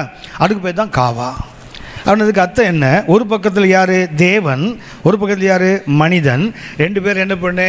அப்படி இணைச்சி ட்விஸ்ட் பண்ணு. அதுக்கு பேர் தான் காவா. காத்திருத்தல் என்றால் அதுக்கு அர்த்தம் என்ன? அப்படியே உட்காந்து பார்த்துட்டு இருக்கிறதில்ல. என்ன பண்ணணும்? நாம் ஒரு முனை, இன்னொரு முனை யார்? தேவன். என்ன செய்யணும்? நமது இருதயத்தை அவரை நோக்கி எழுப்பி அவருடைய இருதயத்தை என்ன பண்ணணும்? போயிட்டு ஒரு முடி போட்டு முறிக்கிற வேண்டியது, அவ்வளோதான். அதுக்கு பேர் தான் வெயிட்டிங் என்றால் சும்மா அப்படியே உட்காந்துட்டு இருக்கிறதில்ல. சரியா? சில பார்த்தீங்கன்னா 5 மணிக்கு ஒரு இடத்துல ஒன்று கொடுக்குறாங்கன்னு வச்சிங்களேன், இது மத்தியானம் 3 மணிக்கு போய் உட்காந்துருக்கோம். சரியா? முதல்ல ஆளாக உட்காந்துருக்கோம். வெறுத்து என்ன பண்ணு தெரியுங்களா? எப்போ வருவார் எப்போ வரும் பார்த்துட்டு ஒரு டீனா குடிச்சிட்டு வரலாம். பார்த்துருக்கீங்களா? அதுக்குள்ளே 3 பேர் வந்து உட்காந்துருப்பான். முதல்ல போனது இப்போ என்ன ஆகிடுவார்? 4வது ஆகிடுவார் இல்லையா? அப்புறம் பார்த்தீங்கன்னா இவனுக்கு அப்புறம் வந்து சொன்னால் நான் 2 மணிக்கே வந்துட்டு போனேன், அவன் வந்திருக்கவே மாட்டான். அடாவடி அடிப்பான் பாருங்களேன். நம்மால் பார்த்துருக்கீங்களா? சோதரேன் 32 பேருக்கு கொடுப்பான்னா இவன் 33வது ஆளாக நின்றுப்பான் முதல்ல போயிட்டு. நமக்கு என்ன காத்திருத்தல், நம்ம என்ன நினைக்கிறோன்னா அப்படியே தேமைன்னு உட்காந்துருக்குறது இல்லை. காத்திருத்தல் தெரியுங்களா? அடுத்த பக்கத்தில் ஒரு மனம் இருக்குது தெரியுங்களா? அவரை நம்மோடு என்ன பண்ணோம், ஒரு முடி போட்டு சுற்றிட வேண்டியதுதான், எங்கேயும் அவர் மிஸ் ஆகக்கூடாது. இப்போ காத்திருத்தல் என்பது கத்தம் என்ன, வேலை இல்லாமல் பார்த்துட்டு இருக்கிறதல்ல. நான் என்ன செய்வேன், I have a set heart in mind. எனக்குள்ள என்ன இருக்குது, ஒரு நியமிக்கப்பட்ட ஒரு கருத்து இருக்குது. எங்கள் அப்பா சமூகத்தில் காத்திருக்கேன்னு என்ன செய்வேன், நான் சும்மா உட்கார மாட்டேன், அவரோடு என்ன செய்வேன், இணைத்துக் கொள்வேன். அவர் என்ன செய்வேன், ஒரு முடி போட்டு அப்படி சூஸ் பண்ணுது, அதான் டு பைண்ட் டுகெதர். வெயிட்டிங் என்றால் சும்மா இப்போ அப்படியே பார்த்துட்டு உட்கார்ந்துருப்பது அல்ல. வெயிட்டிங் என்றால் காவா என்றால் to bind together by twisting. To bind together by twisting. காவா என்ற வார்த்தைக்கு தான் அர்த்தம், to bind together by twisting. ரெண்டையும் ஒன்றா இணைக்கிறாங்க. எப்படி நமக்கு இது ஈஸியாக நமக்கு புரியும். இந்த எலக்ட்ரிக்கல் கேபிள் இருக்குது பார்த்தீங்களா, ஒரு பெரிய காயில் வாங்கிட்டு போனால் தனியாக தான் இருக்கும். ஆனால் இன்னொரு சார் அடி பைண்ட் பண்ண பார்த்துருக்கீங்களா? பார்த்துருக்கீங்க. 2 3 பண்ணும்போது பார்த்தீங்கன்னா மொத்தமாக வந்தது இல்லையா? அதே மாதிரி ஒரு த்ரெட்டு கர்த்தர்னா ஒரு த்ரெட்டு நான். என்ன செய்யணும் தெரியுங்களா? காத்திருத்தல் என்றால் அவரோடு நம்ம நினச்சி என்ன பண்ணோம், ட்விஸ்ட் பண்ணிடணும். இனிமேல் அவர் நம்ம விட்டு என்ன செய்ய முடியாது, பிரிய முடியாது. அதுக்கு பேர் தான் காவா. அப்படின்னா இந்த பயணத்தை நம்ம கற்றுக்கொள்ள பாடம் என்ன, ஆழத்தில் கிடக்கிறோம். என்ன பண்ணுறோம், முதல்ல நாம் கூப்பிட்டோம். என்ன பண்ணுறோம், முதல்ல கதறினோம். அதுக்கப்புறம் என்ன, வெயிலிங். அடுத்தது என்ன, வெயிட்டிங். சும்மா கூப்பாடு போட்டு உட்கார்ந்துருக்கக்கூடாது. மறுபடியும் என்ன செய்யணும், அவரோடு நம்மை இணைத்துக்கணும். இணைத்துக்கொண்டு என்ன பண்ணோம், அவரோட சேர்ந்து நம்ம டிஸ்ட் பண்ணிடணும். இனிமேல் அவர் வேறு நான் வேறுன்னு பிரிக்க முடியாது. கர்த்தருக்கு காத்திருக்கிறவனுக்கு என்ன உண்டு, புது பலன் போட்டிருக்குல்ல. ஏன் புது பலன், அவரோட ட்விஸ்ட் ஆகிடறான். ஹலோ, கர்த்தருக்கு ஏன் புது பலன் வருகிறது, என்ன ஆகிட்டுன்னா அவன் காத்திருக்கும் போது என்ன பண்ணுறான், is binding with almighty God. ஒரு பரிசுத்த வல்லமையுள்ள தேவனோட தன்னை இணைத்து என்ன ட்விஸ்ட் பண்ணிட்டான்ல. இப்போ என்ன ஆகிட்டுன்னா அவருடைய பலன் இவனுக்கு வந்துட்டுல. ஸோ அதனால நம்ம கற்று புது பலன், நடந்தால் ஓடினால் இலைப்படையே சோழமை இருக்கான்னு சொன்னால் he has twisted himself with God. ஒரு சர்வவல்ல தேவனோடு தன்னை இணைத்து கொண்டபடியினால அவனுக்கு என்ன இல்லையுமே அவன் பலவீனன் அல்ல. இவனை காத்திருத்தல் என்பது நேரத்தை வீணாக்குறதுன்னு அர்த்தம் அல்ல. சும்மா குழப்பு இல்லாதவன் உட்கார்ந்து கிடக்கிறான், அது அர்த்தம் அல்ல. நான் யார், தேவனோடு என்னை இணைத்து கொண்டு அவரை இனிமேல் என்னை விட்டு என்ன செய்ய முடியாது, பிரிக்க முடியாது. அந்த அளவுக்கு நான் இணைத்துக் கொள்வது பேர் தான் காவா. இந்த காவாவுக்கு சில கருத்தில் சொல்லுகிறேன். சங்கீதம் 138 வாசிங்க. அவர் இஸ்ரவேலை சகல அக்கிரமங்களில் நின்று மீட்டுக் கொள்வார். அவர் சங்கீதம் 138 வாசிக்க, அவர் என்ன, இஸ்ரவேலை சகல அக்கிரமங்களில் நின்றும் மீட்டுக் கொள்வார். அப்போ அவனுக்கு என்ன இருக்குது தெரியுங்களா, அவரோடு தன்னை இணைத்துக் கொள்ளுகிறான். நல்ல வார்த்தை. காட் அட் ஒன் எண்ட், கர்த்தர் ஒரு பக்கத்தில், அடுத்தது human heart at the other end. ஒரு பக்கத்தில் யார், கர்த்தர், இன்னொரு பக்கத்தில் தேவன். என்ன பண்ணுறாங்க, ரெண்டு பேரும் ஒருத்தர் என்ன பண்ணுறாங்க, இழுக்கிறாங்க. எப்படின்னு சொன்னால், அந்த ராக்காலத்தில் காத்திருக்கான் தெரியுங்களா, ஒரு வாட்ச்மேன், நைட் வாட்ச்மேன், ராத்திரிலாம் ஒழிஞ்சிருப்பான் தெரியுங்களா. காலையில் எப்போ அடுத்த ஆள் வந்து நம்மளை வந்து அந்த ரிலீவ் பண்ணுவான், அவன் எப்படி பார்ப்பான், எப்படி அதுதான் அப்படி பார்ப்பான். என்ன பண்ணுவான், அப்படி எப்போ வருவான் காத்திருப்பான் இல்லையா, அப்படி காத்திருக்கணுமா தேவனுக்கு. அந்த வெயிட்டிங் என்ன, இணைத்து கொண்டு என்னை யார் ரிலீவ் பண்ண வருவாங்க அப்படி காத்திருக்கான் தெரியுங்களா, அதுக்கு பேர் தான் காவா. இதுக்கு சில கருத்துக்கள் எப்படி காத்திருக்கணும். ஒன்று சங்கீதம் 62:1 வாசிங்க. சங்கீதம் 60. இந்த காவா எப்படி இருக்கணும், ஒன்று வித் ஹோப். சங்கீதம் 62:1. தேவனையே நோக்கி என் ஆத்துமா அமர்ந்திருக்கிறது. தேவனையே நோக்கி என் ஆத்துமா அமர்ந்திருக்கிறது, அவரால் என் ரட்சிப்பு வரும். அப்படின்னா 5ஆம் வசனம் வாசிங்க. 5:62. என் ஆத்துமாவே தேவனையே நோக்கி அமர்ந்திரு. கவனிச்சிங்களா, தேவனை அல்ல, தேவனையே என்ன, ஒன்லி காட். என் ஆத்துமாவே தேவனையும் நோக்கி அமர்ந்திரு அல்ல, தேவனை நோக்கி அமர்ந்தில்ல, தேவனையே என்ற அர்த்தம் என்ன, ஒன்லி காட். அவரை மாத்திரம் நோக்கி பார்த்துரு. புலம்பல் 3ஆம் அதிகாரம், புலம்பல் 3ஆம் அதிகாரம் 25, 26 வசனங்களை வாசிங்க. புலம்பல் 3, 25, 26. நமக்கு என்னென்னா ஆனந்த கழிப்பு பாடியே பழக்கம், நமக்கு சங்கீதத்தை படித்தே பழக்கமே தவிர புலம்பல் பக்கம் போகிறதே இல்லை. ஆனால் வாழ்க்கை என்னவோ புலம்பல் தான். இருக்கிற புலம்பலுக்கு மேலே இன்னொரு புலம்பல் தேவையா, அதோட என்ன பண்ணுவோம், பாடி மகிமைப்படுத்துவோம். பைபிளை வேணால் வாங்கி பாருங்கள். 199 பைபிளில் நடுவில் மாத்திரம் கருப்பாக இருக்கும். பார்த்துருக்கீங்களா? சைடில் இந்த பைபிள் இருக்குல்ல, இதை பார்த்தீங்கன்னா இங்கே கொஞ்சம் கருப்பு இப்படி இருக்கும். ஏன்னா எடுத்தீங்கன்னா கண்டிப்பாக சங்கீதம் தான் இருக்கும். எதை வாசிக்கிறாங்களோ இல்லை பைபிளில் சங்கீதத்தை மறக்காமல் வாசிப்பாங்கல்ல, ஆனால் தான் இந்த இடம் அப்படி கருப்பாக இருக்கும் பாருங்களேன், அவ்வளோ மாத்திரம். ஆனால் புலம்பல் பக்கம் பாருங்கள், மனுஷனே போயிருக்க மாட்டான் அந்த பக்கத்தில். அது இருக்கிறது 5 அதிகாரம் ஒட்டிக்கும் வேறு. அது வேறு இறமையாக அந்த ஆளுக்கு வேறு வேலையில் புலம்பி தள்ளிட்டான். அது நம்மளையும் புலம்ப வச்சுட்டா இருப்பாருங்க. ஒன்று தெரியுங்களா? அந்த புலம்பல் இருக்குது அந்த யூத இலக்கியத்தில் ஒரு அற்புதமான நயம் படைத்தது. எனக்கு நேரம் இல்லை, பின்னாடி ஒரு நாள் கண்டிப்பாக உங்களை அதை பற்றி பேசுகிறேன். உங்களுக்கு அதை எழுதி வச்சிங்க, அதை எழுதி வச்சிங்க. யாருக்கும் நிறைய லிஸ்ட்டை வச்சுருக்காங்க கூட, இது ஒன்று எழுதி வச்சுங்க. அந்த புலம்பல் 1ஆம் அதிகாரத்தில் பார்த்தா 22 வசனம் இருக்கும் பாருங்களேன். 2ஆம் அதிகாரத்தில் பார்த்தீங்கன்னா 22 வசனம் இருக்கும். 3ஆம் அதிகாரத்தில் 66 வசனம் இருக்கும். 4ஆம் அதிகாரத்தில் 22 வசனம். 5ஆம் அதிகாரத்தில் 22 வசனம். அதாவது இந்த புலம்பலில் இருக்கிறவன் எப்படி களிப்பாக கர்த்தர் மாற்றுவாருங்கிறதுக்கு இந்த 5 அதிகாரங்கள் மிக அற்புதம். இதில் என்ன விசேஷம்னா, அந்த 1ஆம் அதிகாரத்தில் 22 வசனம் இருக்கு இல்லையா, ஒவ்வொன்றும் ஒவ்வொரு எபிரேய எழுத்தில் ஆரம்பிக்கும். ஆலஃபில் 1, பேத்தில் 1, கிமத்தில் 1, டாலத்தில் 1, ஹே. 22 எழுத்துக்கள் தான் எபிரேய எழுத்துக்கள். 22 எழுத்துலேயும் ஒவ்வொரு வசனமும் ஆரம்பிக்கும் 1ஆம் அதிகாரத்தில். 2ஆம் அதிகாரம் பார்த்தீங்கன்னா அது வேறு, அது இதுதான் இருக்கும், வேற ஒரு விதமாக இருக்கும். 3ஆம் அதிகாரம் பார்த்தீங்கன்னா 66 வசனம் இருக்குல்ல, 3:22. முதல் 3 வசனம் ஆலஃபில், அடுத்த 3 வசனம் கிம்மலில் இப்படி இருக்கும். அதாவது அந்த புலம்பல் நம்ம நிறைய பேர் புலம்புறதே இல்லை. புலம்புவோம், படிக்க மாட்டாங்க. புலம்பல் தான் வாழ்க்கை முழுதும் புலம்பல் தானே.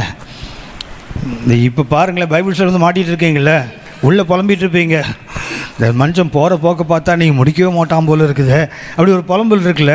இது அந்த புலம்பல் இல்லை. இந்த புலம்பல் மிக அற்புதமானது. இந்த புத்தகத்தை மாத்திரம் படித்தாலே மிக மேன்மையானது. சரியா? இப்போ வாசிங்க தம்பி. 3ஆம் அதிகாரம் 25-26 வசனங்கள். தமக்கு காத்திருக்கிறவர்களுக்கும் தம்மை தேடுகிற தமக்கு காத்திருக்கிறவர்களுக்கும் தம்மை தேடுகிற ஆத்துமாவுக்கும் தம்முடைய தேடுகிற ஆத்துமாவுக்கும் கர்த்தர் நல்லவர். கர்த்தர் யாரு? யாருக்கு? காத்திருக்கிறவன். அந்த காவா தன்னை தேவனோடு இணைத்து கொண்டு, தன் இதயத்தை தேவனோடு இணைத்து கொண்டு ட்விஸ்ட் பண்ணி வாழ்கிறான இவன் யாரும் நம்பிக்கையோடு அதை செய்கிறான். ஆகவே அவர் நல்லவராக இருப்பார். அடுத்த வசனம், கர்த்தருடைய ரட்சிப்புக்கு நம்பிக்கையோடு காத்திருக்கிறது நல்லது. அது என்ன நல்ல? எது நல்லது? அவருடைய ரட்சிப்புக்கு காத்திருப்பது நல்லது. யாருக்கு? காத்திருக்கிறவனுக்கு ஒன்று என்ன? நம்பிக்கை வேண்டும். என்ன வேண்டும்? கர்த்தர் என்னை ரட்சிப்பார், கர்த்தர் என்னை விடுதலை ஆக்குவார், கர்த்தர் என்னை மேன்மைப்படுத்துவார், கர்த்தர் என்னை எல்லா நிலைமைகளுக்கும் உயர்த்தி கொண்டு செல்வார். அந்த நம்பிக்கை வேண்டும். முதல்ல காத்திருக்கணும். முதல்ல என்ன வேண்டும்? நம்பிக்கை வேண்டும், வித் ஹோப். 2ஆவதாக சங்கீதம் 40:1 வாசிங்க. சங்கீதம் 40:1. கர்த்தருக்காக பொறுமையுடன் காத்திருந்தேன். அடுத்தது என்ன வேண்டும்? பொறுமை வேண்டும். 1 நம்பிக்கை வேண்டும், கர்த்தருக்கு காத்திருக்க. 2வது என்ன வேண்டும்? பொறுமை வேண்டும். கர்த்தருக்கு பொறுமையுடன் காத்திருந்தேன். பொறுமை இல்லாமல் யாரும் காத்திருக்க முடியாது. பொறுமை, நமக்கு பொறுமை இருந்திருந்தால் கண்டிப்பாக சொல்ல எதையும் சாதிக்க முடியும் நம்மளால். நமக்கு அந்த பொறுமை இன்மை என்ன பண்ணுறது தெரியுங்களா? சின்ன சின்ன விஷயங்களை கூட நம்ம அவசரத்தில் அதை பெரிய பிரச்சனை ஆக்கிடுவோம். மிக எளிமையானது பொறுமை, மிக கடினமானதும் அடைவதற்கு அதுதான். 3வது சங்கீதம் 27:14. சங்கீதம் 27:14. கர்த்தருக்கு காத்திரு, அவர் உன் இருதயத்தை ஸ்திரப்படுத்துவார். திடமனதா இருந்து கர்த்தருக்கே காத்திரு. என்ன வேண்டும்? திடமனது, தைரியம் வேண்டும், வித் கரேஜ். காத்திருப்பதற்கு என்ன வேண்டும்? தைரியம் வேண்டும், வித் கரேஜ். தைரியம் இல்லாமல் திடமனது இல்லைன்னா யாரும் காத்திருக்க முடியாது. கொஞ்ச நேரம் காத்திருப்போம், பதில் கிடைக்கலன்னா ஐயோ கர்த்தர் கைவிட்டுருவாரோ அப்படி வந்துடுது இல்லையா? என்ன வேணும்? அவனுக்கு தைரியம் வேணும், திடமனது வேண்டும், கர்த்தருக்கு காத்திருக்க. 4ஆவதாக கன்சிஸ்டன்சி. என்ன வேண்டும்? நிலையான ஒரு நம்பிக்கை, காத்திருத்தல் வேண்டும், வித் கன்சிஸ்டன்சி. என்ன வேண்டும்? நிலைத்து நிற்கிற அந்த தன்மை வேண்டும். நிறைய பேருக்கு என்ன இருக்கும்? நம்பிக்கை இருக்குது, பொறுமை இருக்குது, தைரியம் இருக்குது, ஆனால் ரொம்ப நேரம் இருக்க முடியாது. என்ன பண்ணுறதுங்களா? ஒரு குறிப்பிட்ட காலம் வரை இருப்பாங்க. நம்ம ஒரு டெட்லைன் கொடுத்துருவோம்ல, இதுக்குள்ளே நீங்கள் செய்தால் சரி, இல்லைன்னா நான் அப்படி பண்ணுவேன். ஆனால் ஓசியா 12ஆம் அதிகாரம், ஓசியா 12:6 வாசிங்க. ஓசியா 12:6.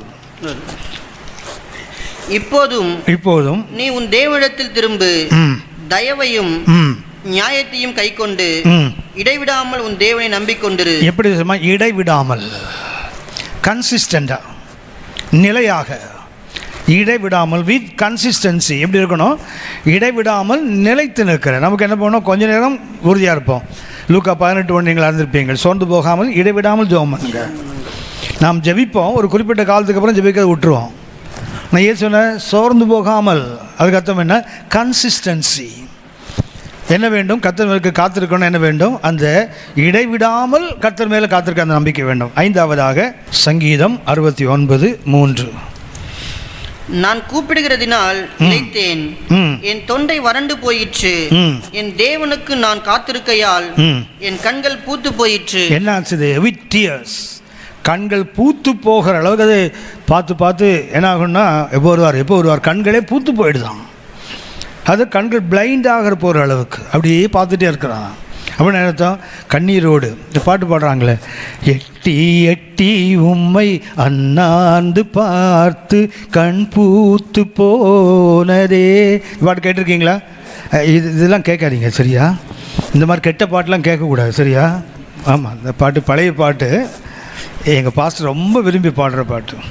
சாலமின் ராஜா சங்கையின் ராஜே சாமி வாருமே, இந்த தாரணி மீதில் ஆளுகை செய்திட சடுதி வாருமே. ரொம்ப அற்புதமான பாட்டு. பழைய ஆட்கள்லாம் பாடுவாங்க இந்த பாட்டு. புதிய ஆட்கள்லாம் அந்த பாட்டை பாடுறதில்ல. பழைய பாட்டில் அதனால் இப்போ பாடுறதில்ல. ஆனால் பாடினா உடனே என்ன பண்ணுவான்? இது பழைய ஆள்டான்னு ஒரு முத்திரை குத்திடுவான்ல. நமக்கு வந்து தன்ன அது பண்ணணும்ல, அதுதான் இன்றைக்கி தேவை. நம்மளை பழைய ஆள் முத்திரை குத்தினா நம்மளை சேர்க்க மாட்டாகணும். அது சொல்லலாம். கன்வென்ஷனுக்கு போனாலே 4 பாட்டு பாடி ஜனங்களை அப்படி எழுப்பி விடணுமா, அதுதான் அவர் கன்வென்ஷன் பிரசங்கியாராம். இந்த பாட்டு பாடினா இருக்கணும் தூங்கிடுவான். சாலிமின் ராஜா சங்கையின் ராஜே வாருமே. ஏற்கனவே நொந்து நூடுல்ஸ் சாப்பி உட்காந்துருப்பான்.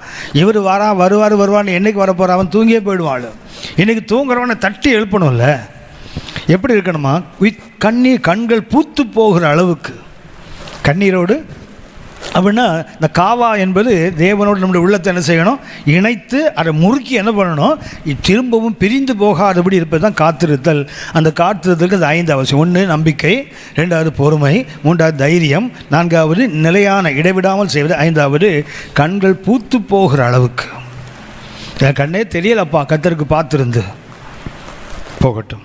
3ஆவதாக அந்த 5 அவசரம் மறுபடியும் வாசிங்க. சங்கீதம் 130:5. கர்த்தருக்கு காத்திருக்கிறேன், என் ஆத்துமா காத்திருக்கிறது, அவருடைய வார்த்தையை நம்பி இருக்கிறேன். கர்த்தருக்கு என்ன செய்றேன்? காத்திருக்கிறேன். காவா. அடுத்தது என் ஆத்துமா காத்திருக்கிறது. அந்த காத்திருக்கிறது வந்து அந்த காத்திருத்தல் அல்ல.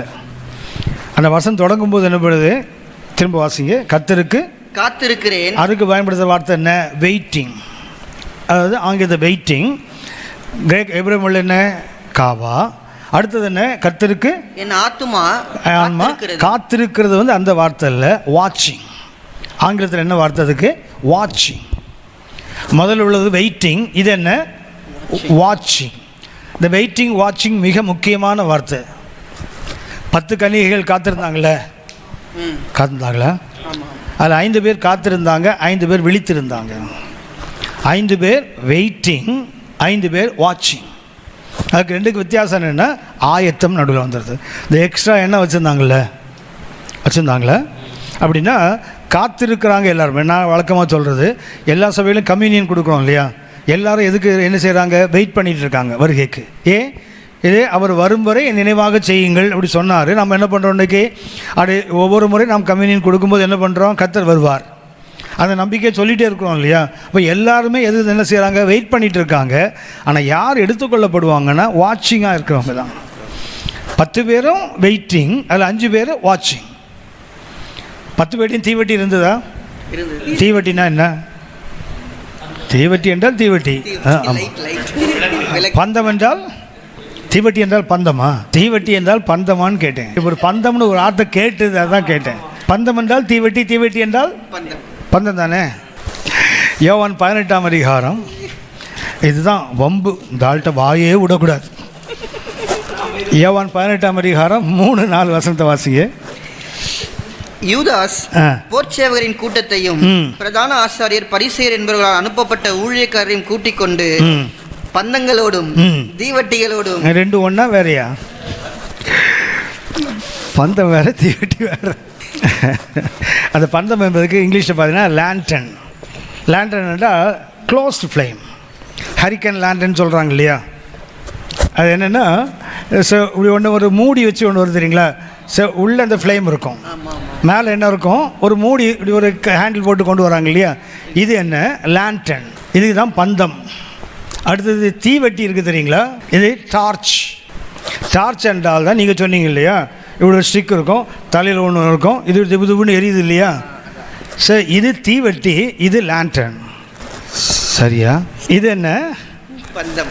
பந்தம். பந்தம் என்றால் க்ளோஸ்டு ஃப்ளேம்னு அர்த்தம். இது என்ன நேக்கட் ஃப்ளேம், மூடி இல்லாத விளக்கு. இது மூடி போட்ட விளக்கு. இது ஏன் ரெண்டு கொண்டு வராங்க பாருங்களேன். இயேசு இப்படி என்ன செய்கிறாங்க, ரெண்டு கொண்டு வராங்க. எங்கே இயேசு இருக்கிறாரு? கெத்செமனேல. கெத்செமனே என்ன, ஒரு பெரிய தோட்டம். இந்த தோட்டத்துக்குள்ளே இயேசுவை பிடிக்கணும்.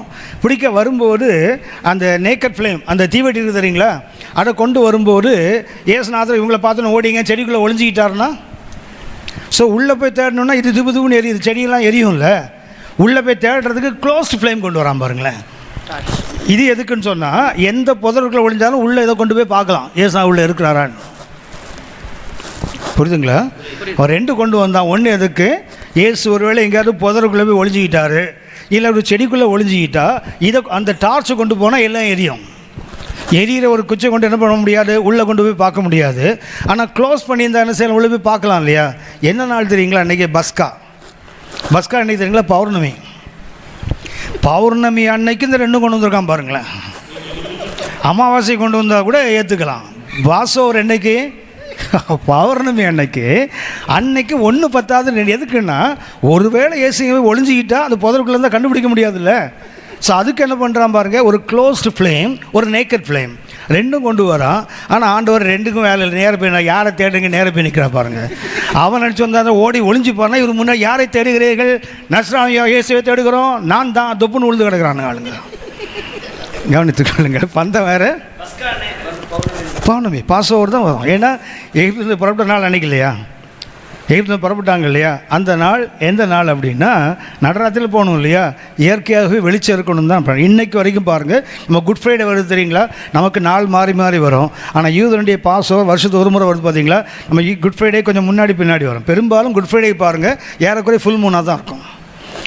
அடுத்த குட் ஃப்ரைடே வருது இல்லையா, மறக்காமல் ஏசுநாதர் வராமல் இருந்தாருன்னா அடுத்த குட் ஃப்ரைடே அன்றைக்கி மெதுவாக ஐட்டி பாருங்கள், மேலே பாருங்கள்.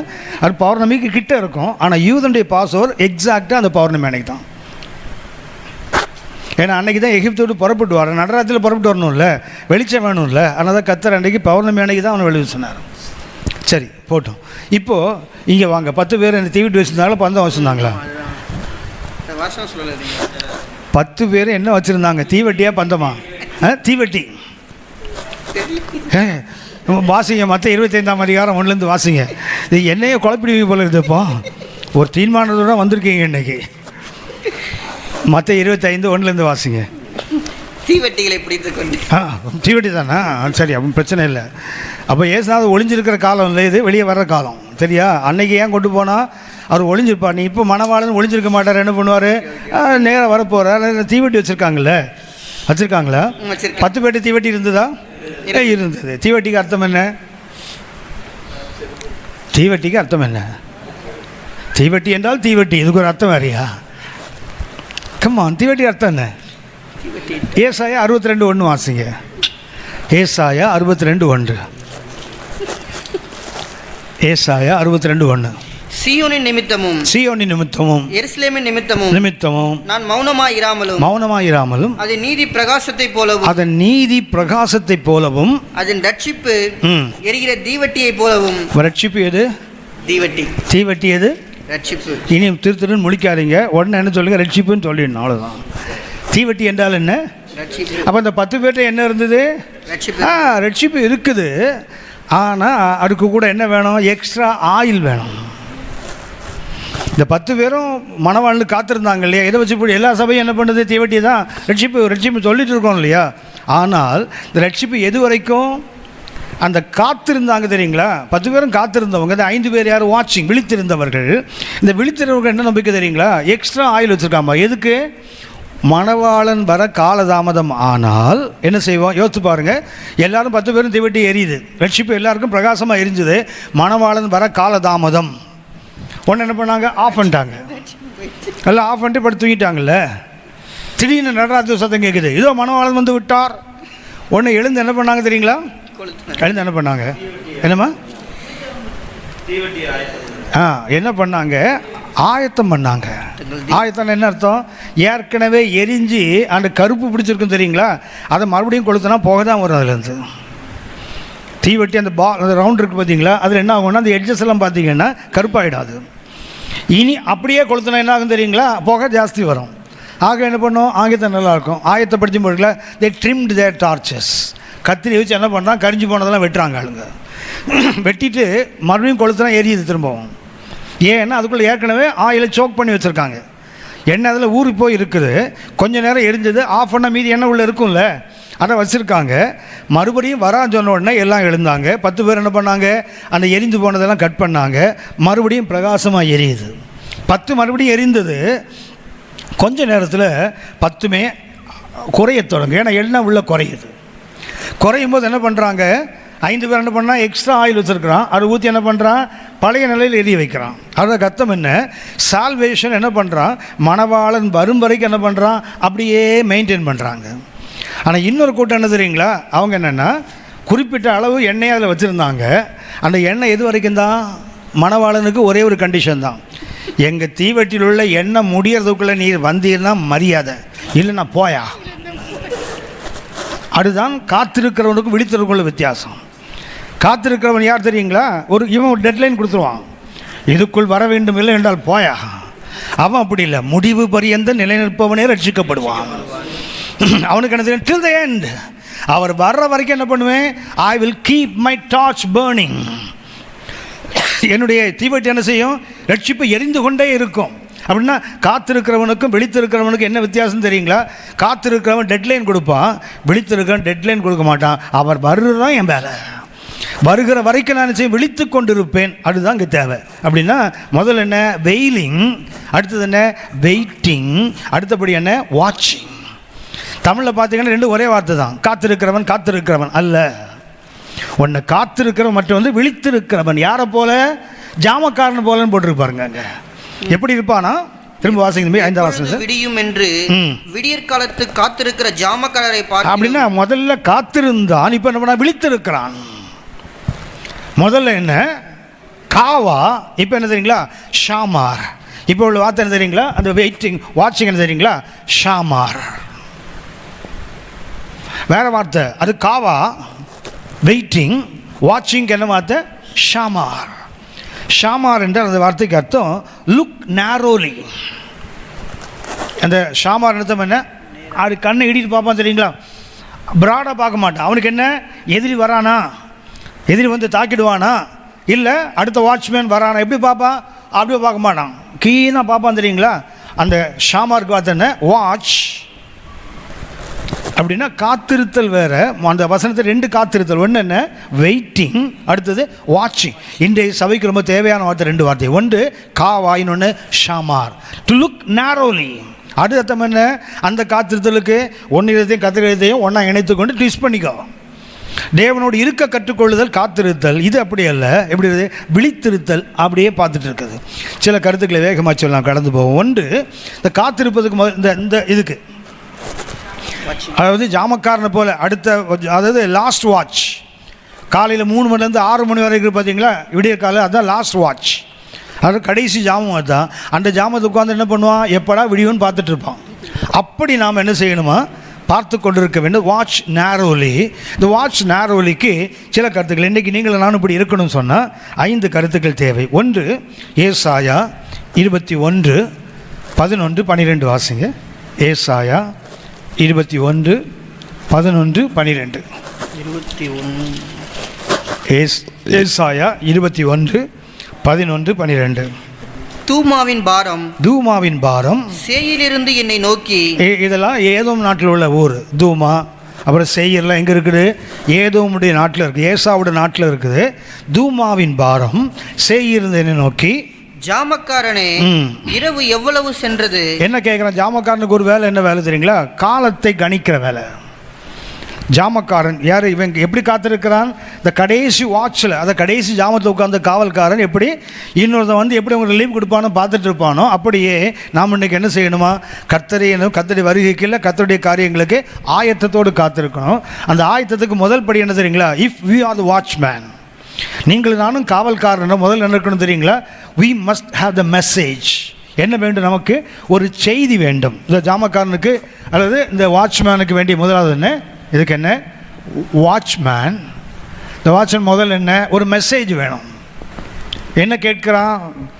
தூமாவின் பாரம் சேயிலிருந்து என்னை நோக்கி, ஜாமக்காரனே பொழுது எவ்வளவு சென்று போயிற்று. யார் கேட்குறான்? ஒரு நகரத்தினுடைய சுற்றி ஒரு பெரிய காம்பவுண்ட் வால், அரணிப்பான பட்டணம். அந்த அரணிப்பான பட்டணத்து மேலே யார் நிற்பான்? காம்பவுண்ட் வாலுக்கு மேலே தான் ஜாமக்காரன் நிற்பான். ஜாமக்காரனுக்கு வேலை என்ன? அப்படியே சுற்றி வந்து கொண்டே இருக்கணும் நகரத்தை. ஜனங்கள்லாம் உள்ள என்ன பண்ணுவான்? மை மறந்து நிம்மதியாக தூங்கிட்டு இருப்பாங்க. ஏன்னா என்னை காப்பதுக்கு ஒரு ஜாமக்காரன் நிற்கிறான் மேலே. ஒருவேளை தூரத்துலேருந்து எதிரி வந்தால் என்ன செய்வான்? பார்த்து என்னை எச்சரிப்பான், நான் எழுந்து ஆயத்தமாகிடலாம். அப்படின்னா இந்த ஊர் தூங்குவதற்கு யாரை நம்பி தூங்குது? இந்த ஜாமக்காரன் நம்பி தூங்குது. அப்போ இந்த ஜாமக்காரன் என்ன செய்ய? அவன் தூங்கக்கூடாது, அவன் சுற்றி உலாவி கொண்டிருக்க வேண்டும். அந்த கோட்டை சுவர் மேலே அவன் சுற்றி கொண்டிருக்கிறான். ஒருத்தன் திடீர்னு எழுந்துட்டான். எங்கே? இந்த உள்ளே படுத்திருக்கான் தெரியுங்களா? அந்த காலத்துலேயே சுகர் இருந்திருக்கும் போல இருக்குது. நடுராத்திரி எழுந்திருக்கான் பாருங்களேன். இப்போ தான் நம்மளால் தான் 2 மணி 1:30 மணி 1 மணிக்கெல்லாம் தூக்கி முழித்து, ஏன்னா அதான் ஒன்று ஏபி பிபி சிபி எல்லா டிபியும் இருக்குது நம்மகிட்ட. ஆனால் என்ன பண்ண எழுந்துருவான் அவனை. ஒருத்தன் எழுந்த உடனே என்ன பண்ணுவான்? இப்போ நம்ம ஊரில் எழுந்தால் என்ன பண்ணுவான்? வீட்டில் ராத்திரி திடீர்னு முழிப்பு வந்தால் உடனே என்ன பண்ணுவீங்க? ஹலோ, டைம் பார்ப்போம். முக்கியமான வேலை என்ன வேலை? நமக்கு பார்த்து என்ன பண்ணுவோம்? உடனே டைம் முடிச்சு ஆள் பார்ப்போம்ல, 1:30 தான். அப்புறம் என்ன பண்ணுவான்? படுத்தா பரவாயில்ல, பாத்ரூம் போயிட்டு ஒரு ரவுண்ட் அடித்து ஒரு குண்டான் தண்ணியை கொடுத்து மறுபடியும் கவுந்தான் படுக்க போகிறான். அது முதல்லே படுத்து தொலையும். அதுக்கு டைம் வர பார்த்துட்டு என்ன என்ன பண்ணுறான்? நடுவில் எழுந்துட்டு என்ன கேட்குறான்? வாட்ச்மேன் வாட்ஸ் த டைம் நான்னு கேட்குறான் பாருங்களா. ஆள் என்ன கேட்குறான்? ஜாமக்காரனே பொழுது எவ்வளவு சென்று போயிட்டு. இது ஒரு நட்டு கலந்த கேஸுன்னா அது நட்டே இல்லாத கேஸு மேலே நிற்கிறது. இதாவது நட்டு கலந்து தான் போச்சு, அது மேலே உள்ளக்கு நட்டே காணலை. அது என்ன சொல்லுது பாருங்க? அதற்கு ஜாமக்காரன், விடியற்காலம் வருகிறது, இது நட்டு இல்லாத கேஸ் தானே. அவன் டைம் அவ்வளோன்னு கேட்டான். 2ஆம் ஜாமம் 3ஆம் ஜாமம்னு சொல்லணும். ஆக்சுவலாக அந்த ஜாமக்காரன் எதை வச்சு டைம் சொல்லணும்னா, சதன் ஸ்டார்னு ஒன்று இருக்குது. நட்சத்திர கூட்டத்தில் சதன் ஸ்டார்னு ஒன்று கூட்டம் இருக்கும். பார்த்தீங்கன்னா இப்படி இருக்கும், அந்த நட்சத்திரங்கள் இப்படி இருக்கும். இதை என்ன பண்ணுவாங்கன்னா சிலுவை நட்சத்திரம்னு சொல்கிற வழக்கம் உண்டு. இதுக்கு பேர் சதன் ஸ்டார். இது என்ன ஆகும்னா, அது 1ஆம் ஜாமத்தில் இங்கே இருக்குன்னு வச்சிங்களேன். அதாவது ராத்திரி 9 மணிக்கு எங்கே இருக்குன்னா 12 மணிக்கு எங்கே வரும், காலையில் 3 மணிக்கு எங்கே போயிடும். ஸோ இதனை மோமெண்ட்டை அடிப்படையாக வச்சு என்ன சொல்லுவாங்களோ அதை பார்த்து தான் சொல்லுவாங்க டைம் இவ்வளோ ஆச்சுமா. ஆனால் இந்த நட்டு மேலே நட்டு இல்லாத கேஸ் சுற்றுது இல்லை, அது என்ன சொல்லுது? விடிய காலமும் வருது, ஏண்டா 2ல் 1 தானே வரணும். இவன் யார்? Watchman, night watchman. இவனுக்கு எப்படி ராக்காலம் வரும்? விடிய காலம் தானே வரணும். ஏற்கனவே ராக்காலத்தில் இருக்கிறான். அவன் என்ன கேட்குறான்? சொல்கிறான், விடிய காலமும் வருது, ராக்காலமும் வருது, கேட்க மனதானால் திரும்பி வந்து கேளு. அப்படின்னா அவனோட மெசேஜ் என்ன தெரியுங்களா? Very excellent message. நட்டு கலந்த கேஸெல்லாம் இல்லை, எங்கே சொல்லிட்டு போகிறீங்க? நம்மளை நட்டுன்னு ஆக்கிடுவோம் ஆள். அது நட்டு ரொம்ப டைட்டாக உள்ள ஆள். கரெக்டாக சொல்கிறான் பாருங்களேன். என்ன சொல்கிறான்? விடிய காலமும் வருது, ராக்காலமும் வருது, கேட்க மனசுல என்ன கிட்ட வந்து கேளு, திரும்பி வந்து கேளு. சும்மா 19 ரூபா என்ன பண்ணாத கேட்டு போகாத. If you want to what is the exact time, சரியானது உனக்கு வேணுமா? என் கிட்ட வா, வந்து நான் சொல்கிறேன் உனக்கு. என்ன வருது? விடிய காலமும் வருது, ராக்காலமும். அது எப்படிங்க 2 ஒன்றா வரும்? நீ எப்போ தூங்குறையோ அது ராக்காலம், நீ எப்போ முழிச்சு கத்தருக்கு செயல்படுறியோ அது பகல் காலம். ஆமேன், ஆமேன். அவனுடைய செய்தி என்ன தெரியுங்களா? யோவான் 9:4-5 நம்ம ஆண்டவர் சொல்வார், பகல் காலம் இருக்கு மட்டும் நாம் கிரியை செய்ய வேண்டும், ஒருவனும் கிரியை செய்யக்கூடாத ராக்காலம். யோவான் 9:4-5 பார்த்தீங்கன்னா வாசிங்க தம்பி. யோவான் 9:4-5. பகற்காலம் இருக்கும் மட்டும், பகற்காலம் இருக்கு மட்டும் நான் என்னை அனுப்பினருடைய கிரியைகளை செய்ய வேண்டும். நான் அல்ல, தமிழில் நான், ஆனால் கிரேக்க மொழியில் பார்த்தா நாம், நாட் ஐ, வி. பகல் காலம் இருக்கு மட்டும் நாம் என்னை அனுப்பினருடைய கிரியை செய்ய வேண்டும், ஒருவனும் கிரியை செய்யக்கூடாத ராக்காலம் வருகிறது. அப்படின்னா எது பகல் காலம்? நாம் தேவனுக்காக எழும்பி செயல்படுகின்ற காலம் பகல் காலம். நாம் செயல்படாமல் உட்கார்ந்துருக்க காலம் மத்தியானம் 12 மணினா கூட ராக்காலம். அப்போ நான் அவன்கிட்ட என்ன மெசேஜ் இருக்குது தெரியுங்களா? Knowledge about time. காலத்தை பற்றிய ஒரு தெளிவு அவனுக்கு என்ன இருக்குது? நீ செயல்படுகின்ற காலம் பகல் காலம், நீ செயல்படாமல் உட்கார்ந்தா அது ராக்காலம். அப்படின்னா ஒரு வாட்ச்மேனுக்கு முதல்ல என்ன தேவை? மெசேஜ் வேணும். என்ன மெசேஜ்? இது ராக்காலம் பகல் காலம் இல்லை. நான் செயல்பட்டு கொண்டே இருந்தால் அது பகல் காலம், நான் சும்மா இருந்தால், நான் செயலற்று இருந்தால் அது ராக்காலம். அப்போ ராக்காலம் பகல் காலம் சூரியனும் சந்திரன் நியமிப்பதில்லை, நாம் தான் நியமிக்கிறோம். சூரியனா இது பகலா ராத்திரின்னு யார் தீர்மானிப்பது? நாம் தான். அப்படின்னா முதல்ல அவனுக்கு என்ன வேண்டும்? ஒரு மெசேஜ் வேணும். என்ன மெசேஜ்?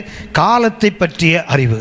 இது நான் செயல்பட வேண்டிய காலம், சும்மா இருக்கிற காலம் அல்ல. பாட்டு பாடுறோம்ல, இது சிந்திக்கும் காலம், செயல்படும் நேரம், ராகம் போட்டு போய் சொல்கிற கூட்டம். நல்லா பாடுறாங்களே அந்த பாட்டு, பார்த்தீங்கன்னா உருக்கமாக பாடி கேட்குறவன் அப்படியே மெழுகாக ஒலிடுவான். ஆனால் எத்தனை பேர் செயல்படுறாங்க? இது சிந்திக்கும் காலம், செயல்படும் நேரம், மௌனமாக இருக்காதுன்னு பாடுறோம்ல, எத்தனை பேர் செயல்படுகிறோம்? பாட்டை கேட்போம், அல்றா இருக்குது பாட்டை கேட்கும் போதெல்லாம் அப்படி உருகிடுவாங்க மெழுகா.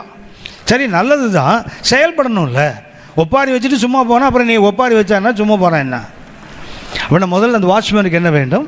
ஒரு ஜாமக்காரனை போல காத்திருக்க வேண்டும். சங்கீதம் 130. அதுக்கு அர்த்தம் என்ன? விசுவாச போராட்டத்தில் வரும்போது என்ன செய்யணும்? முதல்ல கூவி அழைக்க வேண்டும். ரெண்டாவது என்ன செய்யணும்? அவரோடு நம்ம இணைத்து கொள்ள வேண்டும். மூணாவது என்ன செய்யணும்? அவருக்காக செயல்பட வேண்டும். செயல்படல முதல்ல என்ன வேண்டும்? அவனுக்கு ஒரு செய்தி வேண்டும். ரெண்டாவதாக ஜாமக்காரனுக்கு எசேக்கியேல் 33 7 முதல் 9 வரைக்கும் வாசிங்க. எசேக்கியேல் 33 7 முதல் 9 வரை. மனுபுத்திரனே, நான் உன்னை இஸ்ரவேல் வம்சத்தாருக்கு காவற்காரனாக வைத்தேன். ஆகையால் நீ என் வாயினாலே வார்த்தையை கேட்டு என் நாமத்தினாலே அவளை எச்சரிப்பாயாக. என்ன ரெஸ்பான்சிபிலிட்டி, ஒரு உத்தரவாதம் இருக்கு பாருங்க. ஜாமக்காரனா வீடு இருக்கணும். சும்மா அடுத்த ஆள் வந்து எப்போ நம்ம மாற்றுவான், நம்ம வீட்டுக்கு ஓடி போயிடலான்னு பார்த்துருக்கிறவன் இல்லை. அவன் யாரு? ஒரு ரெஸ்பான்சிபிலிட்டி. என்ன? கர்த்தர் இஸ்ரவேலுக்கு காவலாளனாக வைத்திருக்கிறார். கர்த்தர் வாயினால் வார்த்தையை கேட்டு ஜனங்களை எச்சரிக்க வேண்டும். நான் எச்சரித்தும் துன்மார்க்கத்தில் வாழ்ந்து செத்தா அவர் ரத்தப்பழி அவன் தலைமையில என்னுடைய ஆத்துமாவை நான் தப்புவித்துக் கொள்ளுவேன். அப்படின்னா நமக்கு என்ன இருக்குது? நம்ம இந்த வாட்ச்மேனுக்கு ரெண்டாவது என்ன தெரியுங்களா? அவன் தன் ஆத்துமாவை காப்பாற்றி கொள்ள வேண்டுமானால் அடுத்த ஆத்துமாவை குறித்து அக்கறை எடுக்க வேண்டும். ரெஸ்பான்சிபிலிட்டி. இன்றைக்கி ஒரு வருத்தம் என்ன தெரியுங்களா? ஆவிக்குரிய சபைகளில் விசுவாசிகள் ஊழியம் செய்கிறவங்க குறைஞ்சிக்கிட்டே வராங்க. ஒரு காலத்தை பார்த்தீங்கன்னா இந்த மெயின்லைன் சர்ச்சில் ஊழியம் யாரும் செய்ய மாட்டான், ஐயர் மாத்திரம் தான் ஊழியம் பண்ணுவார். இப்போ பார்த்தீங்கன்னா அங்குள்ள குழந்தை உடனே ஊழியம் செய்ய எழும்புகிறது. ஆவிக்குறதுக்கு பரிதாபம் தெரியுங்களா? ஊழியம் செய்கிற விசுவாசிகள் குறைஞ்சிக்கிட்டே வராங்க. ஏன்னா உலகமும் உலகத்தின் வேலையும் ஜனங்களை அப்படி பேய் மாதிரி பிடிச்சிட்டு உட்காந்துருக்குது. வேலை தான் பெருசாக தெரியுது தவிர சபையில் ஒரு விசேஷத்தை கூட்டம் நடத்தி பாருங்கள், சபையில் உள்ள ஆள் வரமாட்டான். ஏன்னா வேலை இருக்குது பிரதர். ஞாயிற்றுக்கிழமை காலையில் வருவதே என்னவோ ஏசுநாளுக்கு புண்ணியம் பண்ணுற மாதிரி வந்துட்டு போகிறான் சபைக்கு. இன்னைக்கு அந்த அளவுக்கு ஒர்க்கஹாலிக், சாராயம் குடிச்சு குடிகார மாதிரி இன்னைக்கு வேலை இன்னைக்கு ஜனங்களை பைத்தியமாக்கி வச்சுருக்குது. ஏன்னா ஒரு கம்பேரிட்டிவ் லைஃப். நம்ம வாழுகிற வாழ்க்கை என்ன? அவனை விட நான் பெரிய ஆளாக இருக்கணும். அவனுக்கு பஸ்ஸில் போனான்னா கேபில் போகணும். அப்படி தானே வரான் இன்னைக்கு ஆள். அவன் கம்பெனிலே அவனுக்கு பஸ்ஸு தான் கொடுக்குறான் பிரதர். எனக்கு வீட்டு வாசலில் வந்து காரில் கூப்பிட்டு போகிறான் பிரதர். இருக்கிற பெருமை இருக்குல்ல. அது ஒரு பார்த்தா அது காமன் டிவைடிங் கார் இல்லை பிரதர், எனக்கு மட்டும் தனியாக கார் அப்படின்னு சொல்கிறோம் இருக்கான்.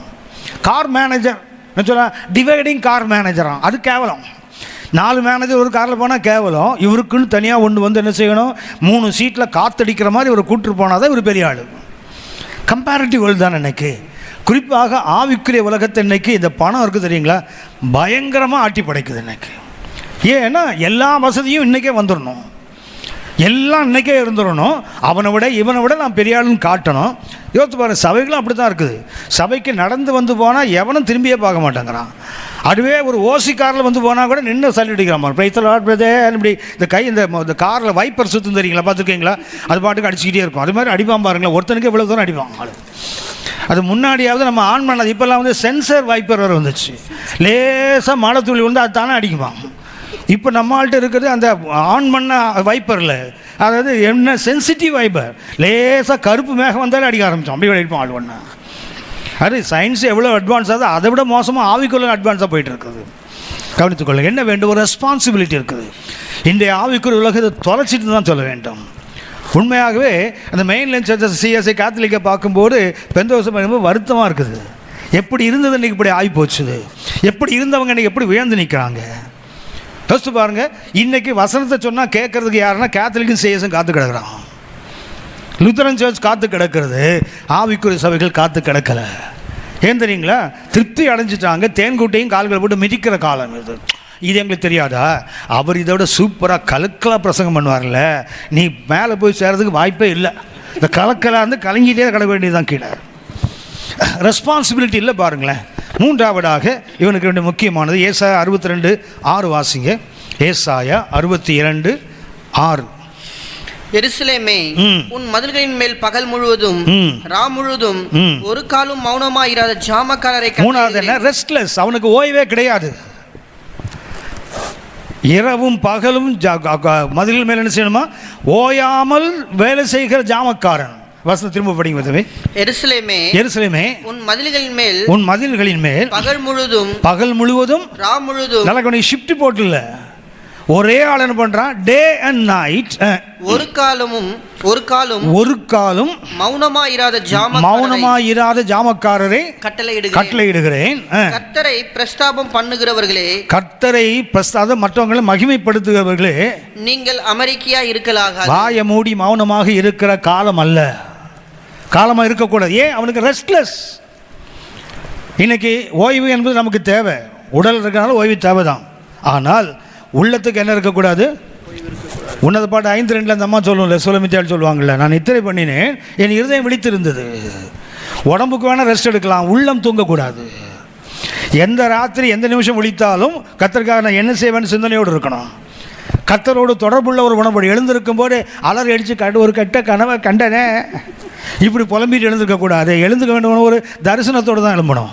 கர்த்தருக்காக கிரி செய்கிற ஒரு பாரத்தோடு தான் விழிக்கணுமே தவிர, விழிக்கும் போதே பாம்பு துரத்துது பிரதர், சாகிற வரைக்கும் பாம்பு துரத்தியே உன்னை காலம் தள்ளிடும்.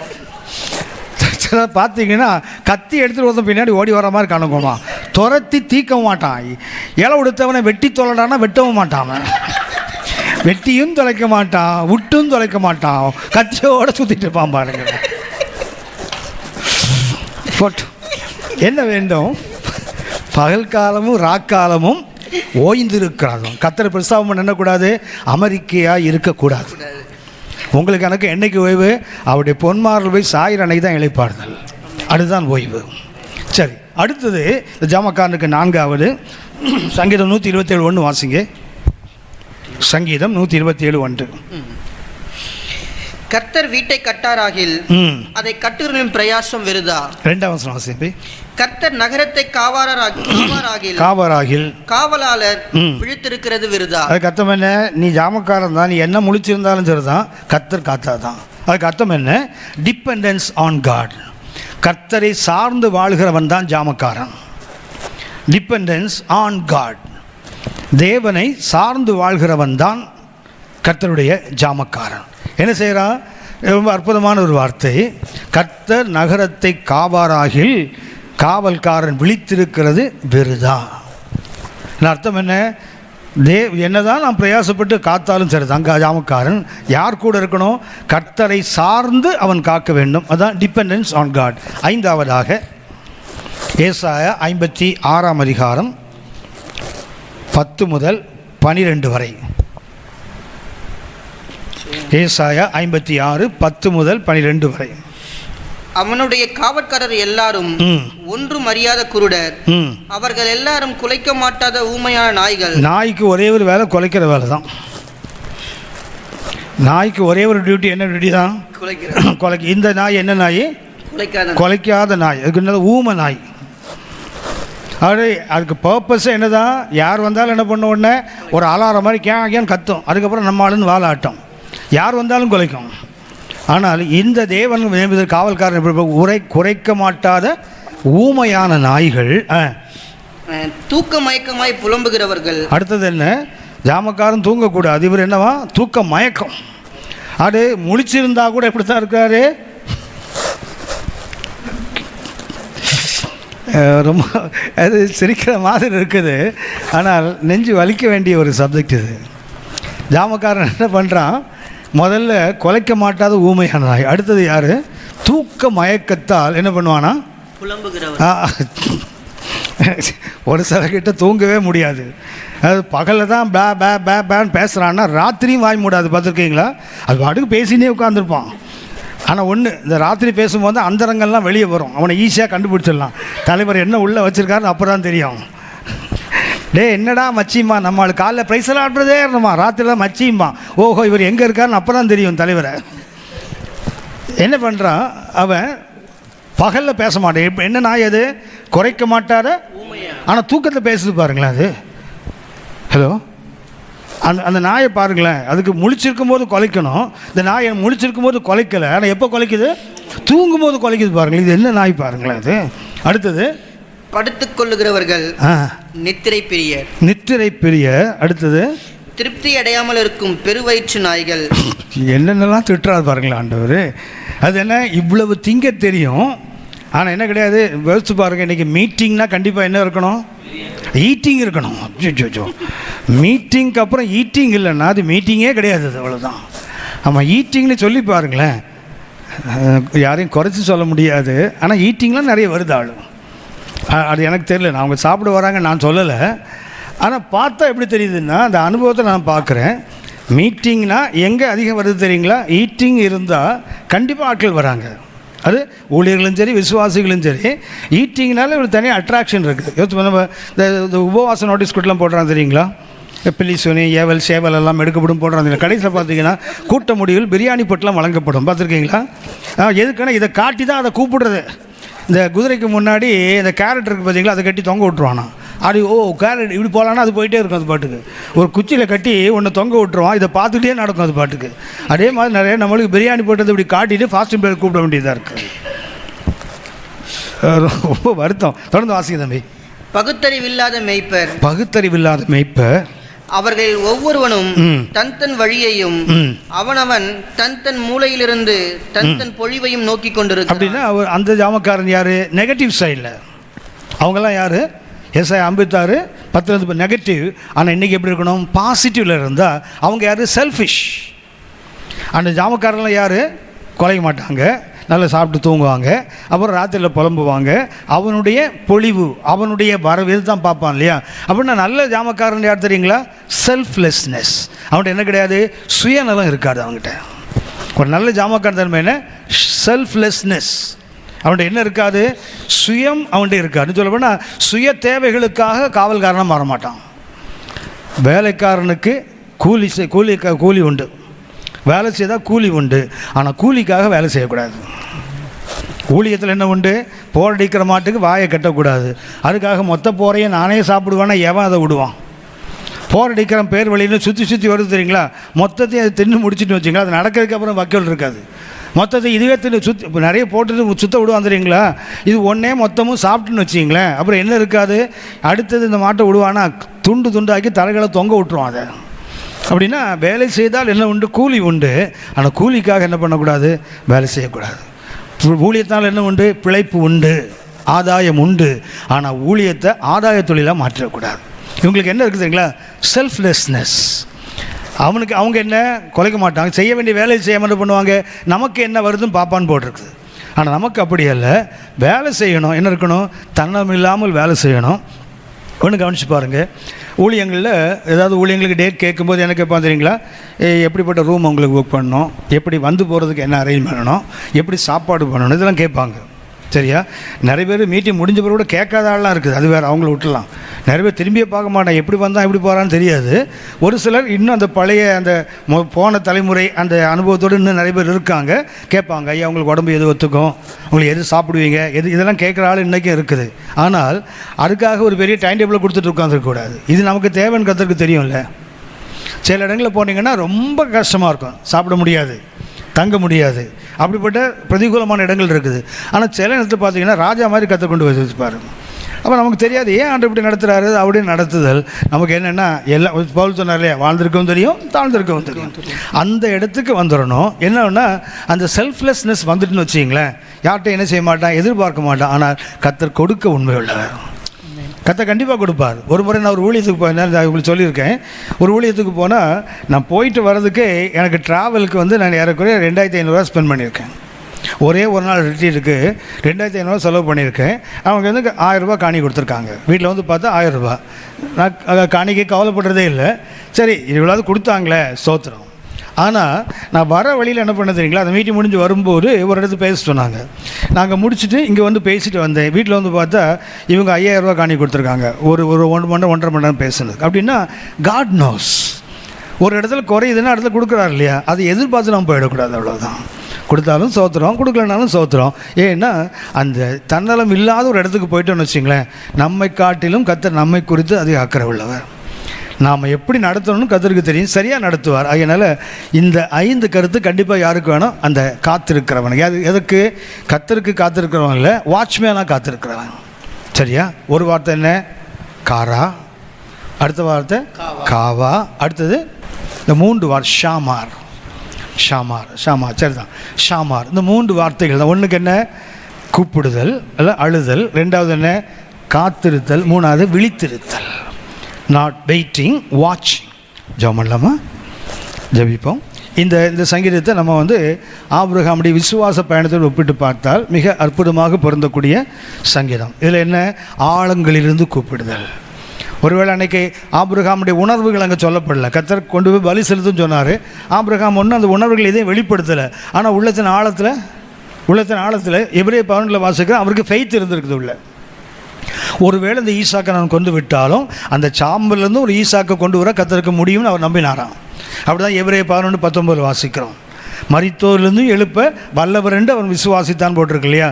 ஒரு மணிபாவில் வாசிக்கிறோம், my God is able to take Isaac even from Ashes.